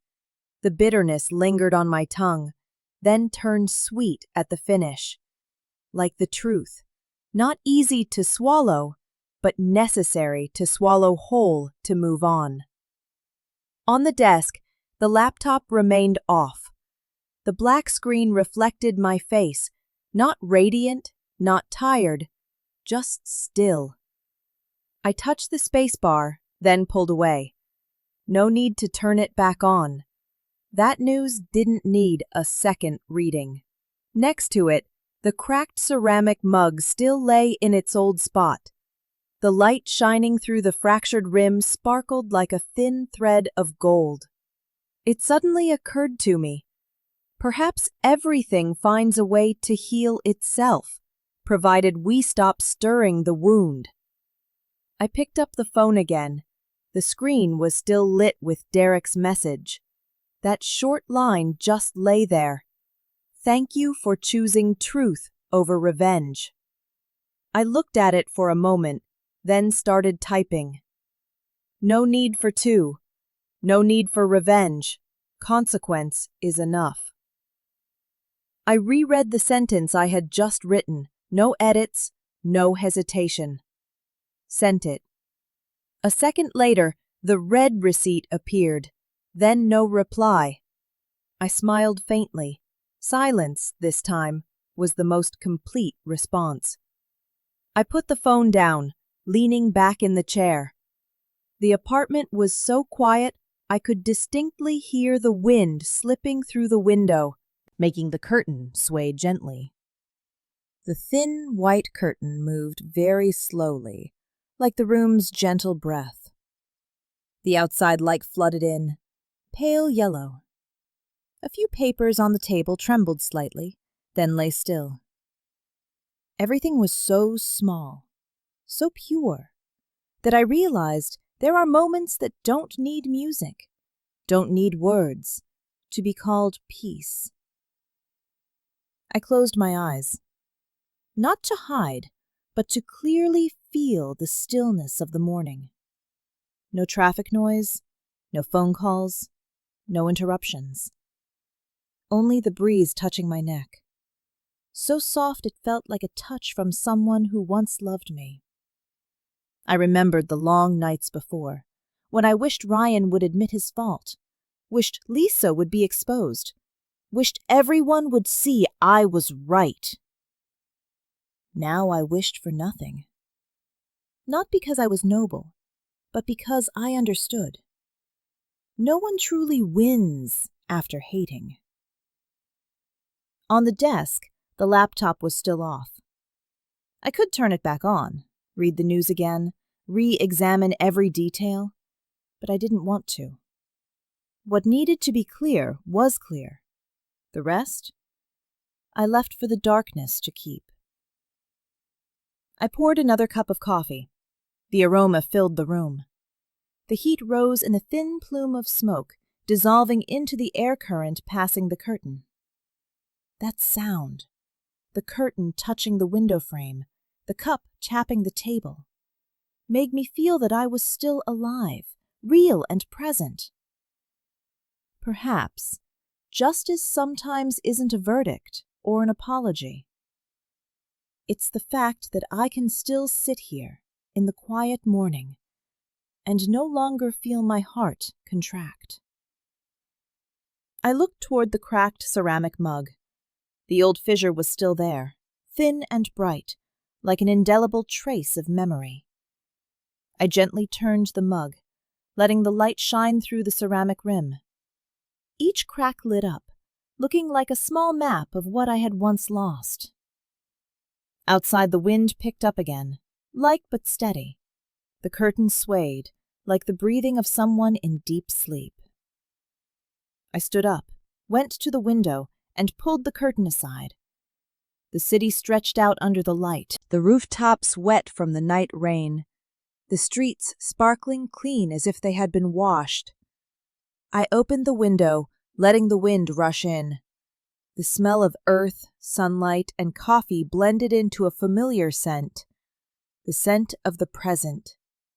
I leaned against the window frame, closed my eyes, and thought, I have traveled a very long way just to return to a place this simple, where I don't need to prove anything, don't need to be pitied, just need to be myself. A stronger gust of wind blew in, lifting the curtain, then dropping it. I watched, feeling like I had just rediscovered something that had vanished. Life, in its most ordinary form. And I understood deep in my heart, silence is sometimes the most expensive lesson for those who wanted you to suffer. I said the sentence softly, almost for myself to hear, not with bitterness, but acceptance. I gently closed the window, allowing just enough light into the room, then returned to the table. On the phone screen, my message was read, but there was no response. I didn't wait. Silence, this time, was the reward. The sky over Santorini was so intensely blue it felt like it could dissolve into your eyes. The wind from the Mediterranean Sea blew up the white cliffs, tossing my hair, letting every strand wrap itself in the sunlight. The whitewashed houses shimmered silver. The distant sea echoed against the rocks with a deep, resonant sound, like the heartbeat of the island. I sat on the small balcony I rented from an old Greek couple. They left me a jar of olives, some bread, and advice delivered in a deep, gravelly voice. Sunsets heal everything here. I believed it. Perhaps that's why I chose this place. Not to forget, but to look directly at everything, in a setting too beautiful to continue hurting. On the small wooden table in front of me, the ceramic mug mended with gold seams rested quietly, reflecting the sunlight. I had carried it throughout the journey, through 3 airports, 2 transfers, and 1 overly long security check where someone asked, "What is so precious that you carry it?" I just smiled. Something that once broke. A local artisan helped me repair it using the kintsugi technique, the Japanese art of mending broken pottery with gold lacquer, not hiding the cracks, but making them a point of light. Now, the old fissure was transformed into a glossy gold vein, curving around the mug's rim like a wound elevated to art. I picked it up. The gold reflected on my fingers, beautiful and still. The wind blew past, carrying the scent of salt and dry grass. I took a deep breath. It felt like the air itself had weight, just heavy enough to make me feel real. In the distance, church bells chimed. Children laughed. A few tourists raised their cameras. I watched it all as if the world had always been turning, and for the first time in a long time, I was turning with it. The phone rang, Mom calling via video. The screen lit up with her face, a gentle smile and eyes slightly moist. Behind her, I saw the familiar kitchen. The scent of childhood seemed to rush back through the screen. "You are yourself again," Mom said, her voice a mix of pride and relief. I laughed, a real laugh, without effort. "No," I replied. "I'm the version that survived." Mom was silent for a moment, then nodded softly. She didn't need to ask anything further. We both understood. Some things can only be survived. They can never go back. Another gust of wind blew, sweeping a lock of hair across my face. I picked up the mug, holding it up to the camera. "Look, Mom," I said. "I fixed it." She tilted her head, the light reflecting off her glasses. "It's beautiful," she said. "Just like you." I laughed. "I think it's more like life. It has cracks, but it's still strong enough to hold the light." We shared a moment of silence. Mom just looked at me, her smile still there, not trying to hide her emotion. I could hear the wind on the other end of the line, the soft whistling of a kettle, the sounds of an old world still continuing, even though I had stepped into a new chapter. I placed the mug back on the table, letting the sunlight slide along the gold rim. The wind gently tapped against the railing, creating a small ping, like a welcome from the sea. Below, a few white sails were carving their way out to sea. I watched them drift away, then whispered softly, "Maybe this is what peace looks like." For the first time, I didn't feel like someone who had lost, but someone who had just found. Not everyone can understand that feeling, the sensation when you lay the first brick of your new self, not to rebuild the old house, but to erect a completely new one. The wind blew harder, the sun tilted. I picked up the mug, taking a sip of the cool tea, its taste slightly salty, likely from the sea air. But it didn't matter. Some tastes, whether bitter, salty, or bland, when filtered through your own hands, become the taste of survival. A sudden strong gust of wind swept by, overturning the cloth on the table, pulling a few small notepapers to the tiled floor. I flinched, my hand instinctively grasping the gold-seamed mug. It tilted, wobbled slightly, but didn't fall. I looked at the streak of light sliding along the mug's rim, the gold momentarily blurring, then settling again. A brief second, but enough for me to understand. The thing that was once broken, when mended by your own hands, learns to stand firm even when the winds rage. I placed it back in the center of the table, feeling like I had just preserved something more precious. Not an object, but the calmness within myself. I opened my laptop. The screen lit up, reflecting the sky outside, so blue and clear it felt like the whole world was being rewritten. I opened a new file. The cursor blinked, waiting, like the breath of a story about to be born. I placed my hands on the keyboard and wrote the first line. "The day I lost my wedding, I found myself." I read it again. A simple line, unembellished, unphilosophical, but true. Every character seemed drawn from the very life I had walked through. Thin, clean, and bright. The wind blew again, this time softer. The sound of the waves below the cliff echoed against the sky like a distant drumbeat.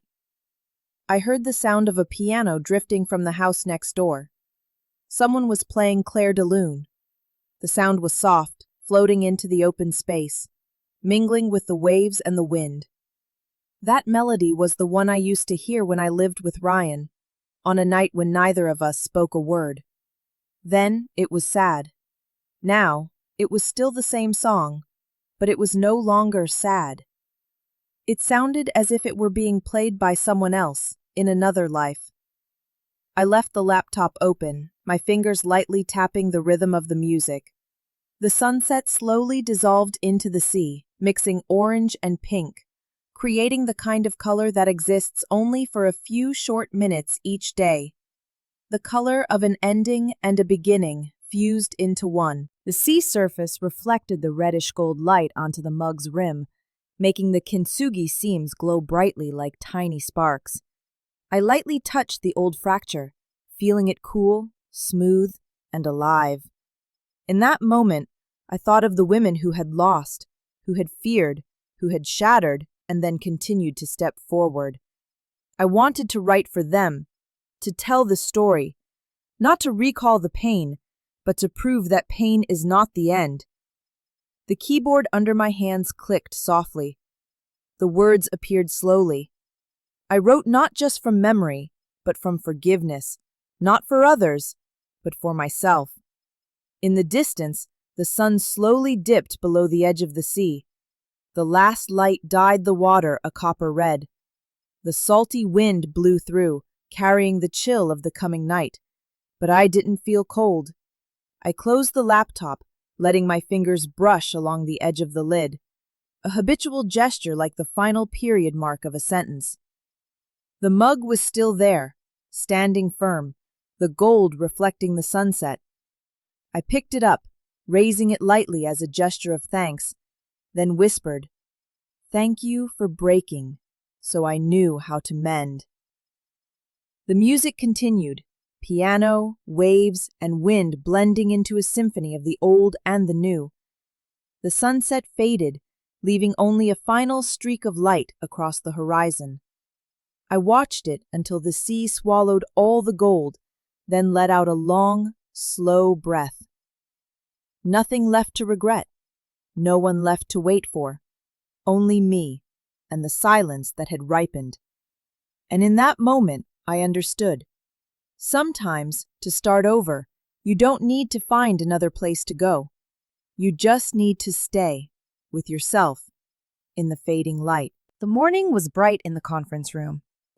Light reflected through the tall glass panels, casting a pale gold strip onto the long wooden table, where files and steaming coffee cups were neatly arranged.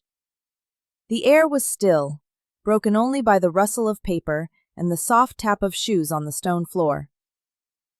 I sat at the far end of the table, looking out through the clear glass at the bustling city, the buildings blazing with light, the tiny stream of cars below.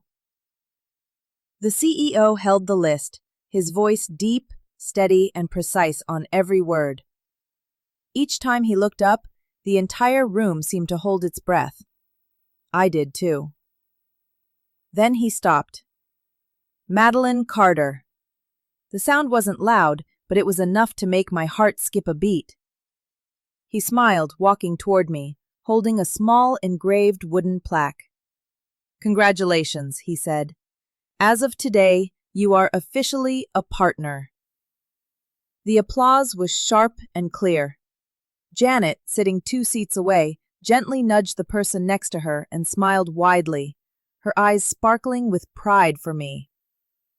I stood up, accepting the plaque from his hand. The word partner was engraved in bold on the dark wood, the silver trim reflecting the light like a stream of water. I nodded my thanks, my heart sinking slightly, not from emotion, but from the realization that this moment no longer felt like a victory. It was the quiet closure of a long journey. He pointed to the large screen glowing behind me. Women and Financial Freedom, Empowering the New Voice. The entire room turned its attention to the screen. The title was the program I had proposed during a small meeting, a project few believed could materialize at the time.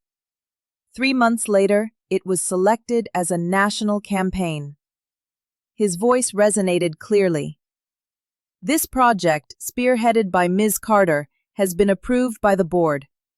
We believe it will open many new opportunities for women seeking financial autonomy and freedom from invisible constraints. I sat down, slowly absorbing every word. All the numbers I had typed at night, the sterile spreadsheets, now had a name, a direction, a life force. The CEO paused, looking toward me. "You know, Madeline," he said, "many people collapse when everything falls apart. But you are different. You turn brokenness into strength." The room was silent. The projector hummed softly, a yellow light spreading across the walls. I looked up, meeting his eyes. No pity, no excessive praise, just recognition. I smiled, my voice small and calm. "Thank you. I didn't try to be strong. I just didn't want to repeat what once broke me." He nodded, then continued reading the list. Scattered applause resumed. I leaned back slightly in the chair. Janet leaned over, whispering just loud enough for me to hear. "See, I told you. The universe was just waiting for you to be ready." I gave a faint smile, breathing deeply. The morning light hit the ceiling, reflecting faint streaks onto the conference table. I noticed my hands still trembled slightly. Not from anxiety, but from holding on to something fragile. The peace of someone who had finally found their place. I looked out the glass window.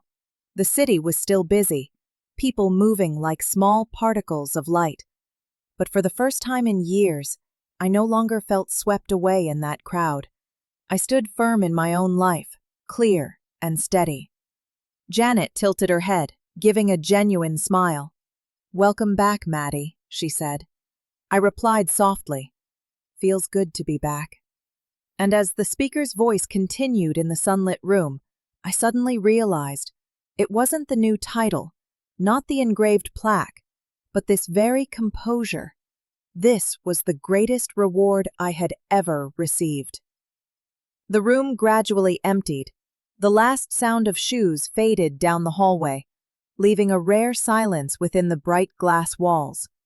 I remained seated, before the thick folder, next to the newly received plaque.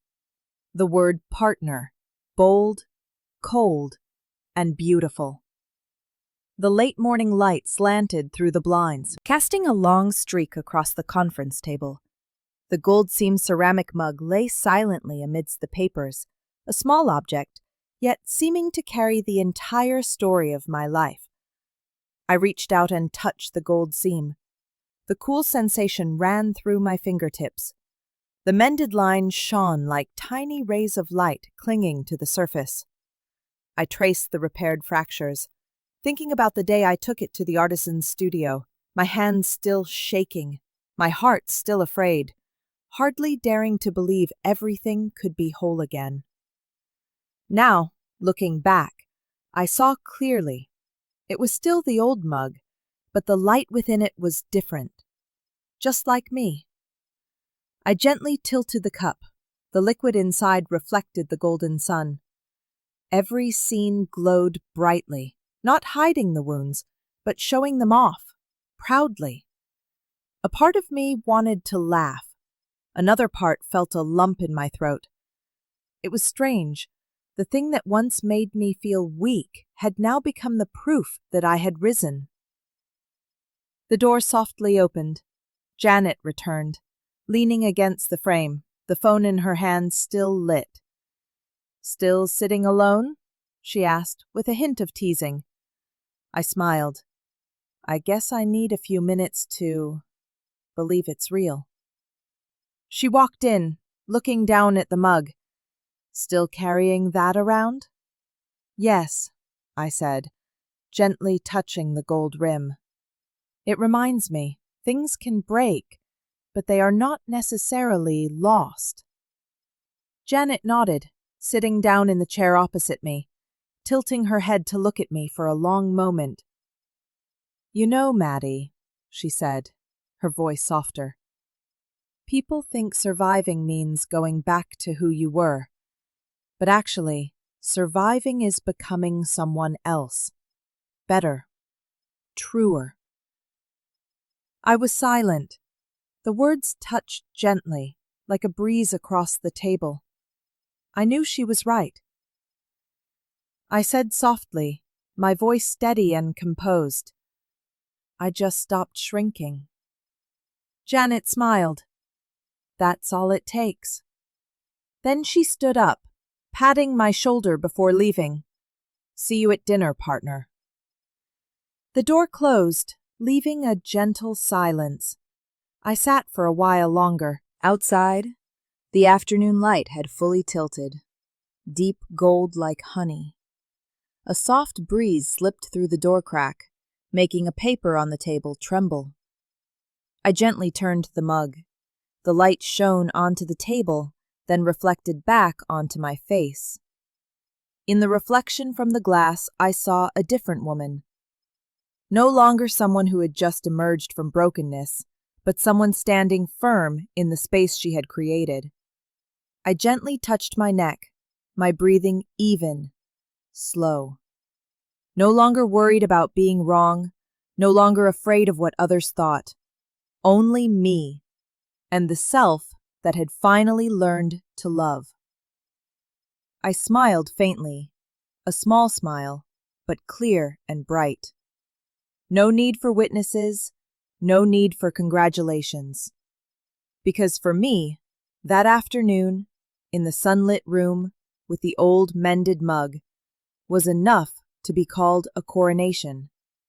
A coronation of self-sovereignty, of someone who was once broken, now knowing she can heal. The light shifted again, shining on my forehead, my eyes, making the scene shimmer like a slow-motion film clip. And in that streak of light, I smiled. The smile of a master, not of a winner, but of someone who had finally chosen herself. The morning was strangely quiet. The path leading into the cemetery was shaded by old oak trees, their leaves rustling softly whenever the wind passed through. The scent of damp earth and tree sap blended, creating an aroma both ancient and clear. I walked slowly between the rows of headstones, holding a small, smooth, rounded stone, what used to be my wedding ring, now reshaped into a symbol. An artisan in Santorini helped me do it. He said, "You can melt the metal, but keep the memory." And I kept it, not the ring, but a part of my own history, in a shape I could touch without feeling its weight anymore. I knelt before the stone engraved with the name Edward Carter.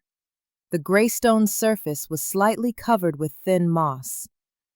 My father passed away 10 years ago, on an afternoon just as sunny as this one. Back then, I thought he left too soon. Now I understand. Some people leave at the right time, so the rest of us can learn how to stand up. I knelt down, my hand placing the small stone right beside the letter I brought with me. The letter had only a few lines, written in the handwriting I once practiced alongside his. I understand now, Dad. The paper was slightly wrinkled by the wind, the purple ink fading. I gently touched the words, feeling as if I were touching a memory. When I was little, my father used to teach me how to fix things. He always said, "Nothing is truly broken. It just needs to be looked at in a different way." I didn't understand then. It took becoming the broken one myself to realize he was talking about life, not just objects. I looked up. The sun filtered through the oak leaves, the golden streaks of light falling brightly onto the ground, touching the stone, then sliding toward the kintsugi mug I placed beside it. That mug? I carried it from my office here, like a greeting. The gold reflected on the ceramic surface, running along the kintsugi seams, making them light up like veins carrying light. I smiled. "Dad," I whispered, "I think you would like it. It was broken, but I didn't throw it away." A gentle breeze wafted through, the oak leaves showering down. I watched each leaf touch the earth, the feeling both sad and warm, just like life, no longer needing applause, no longer needing others to understand, just needing to be quiet enough to say one simple sentence. I understand now. I opened the thermos, pouring a little water onto the headstone, then gently wiped it with my hand. Beneath the dust, the deeply carved letters became clear. Beloved Father. The sun shone down. I saw my hands, the old calluses, and all the years that had slipped away.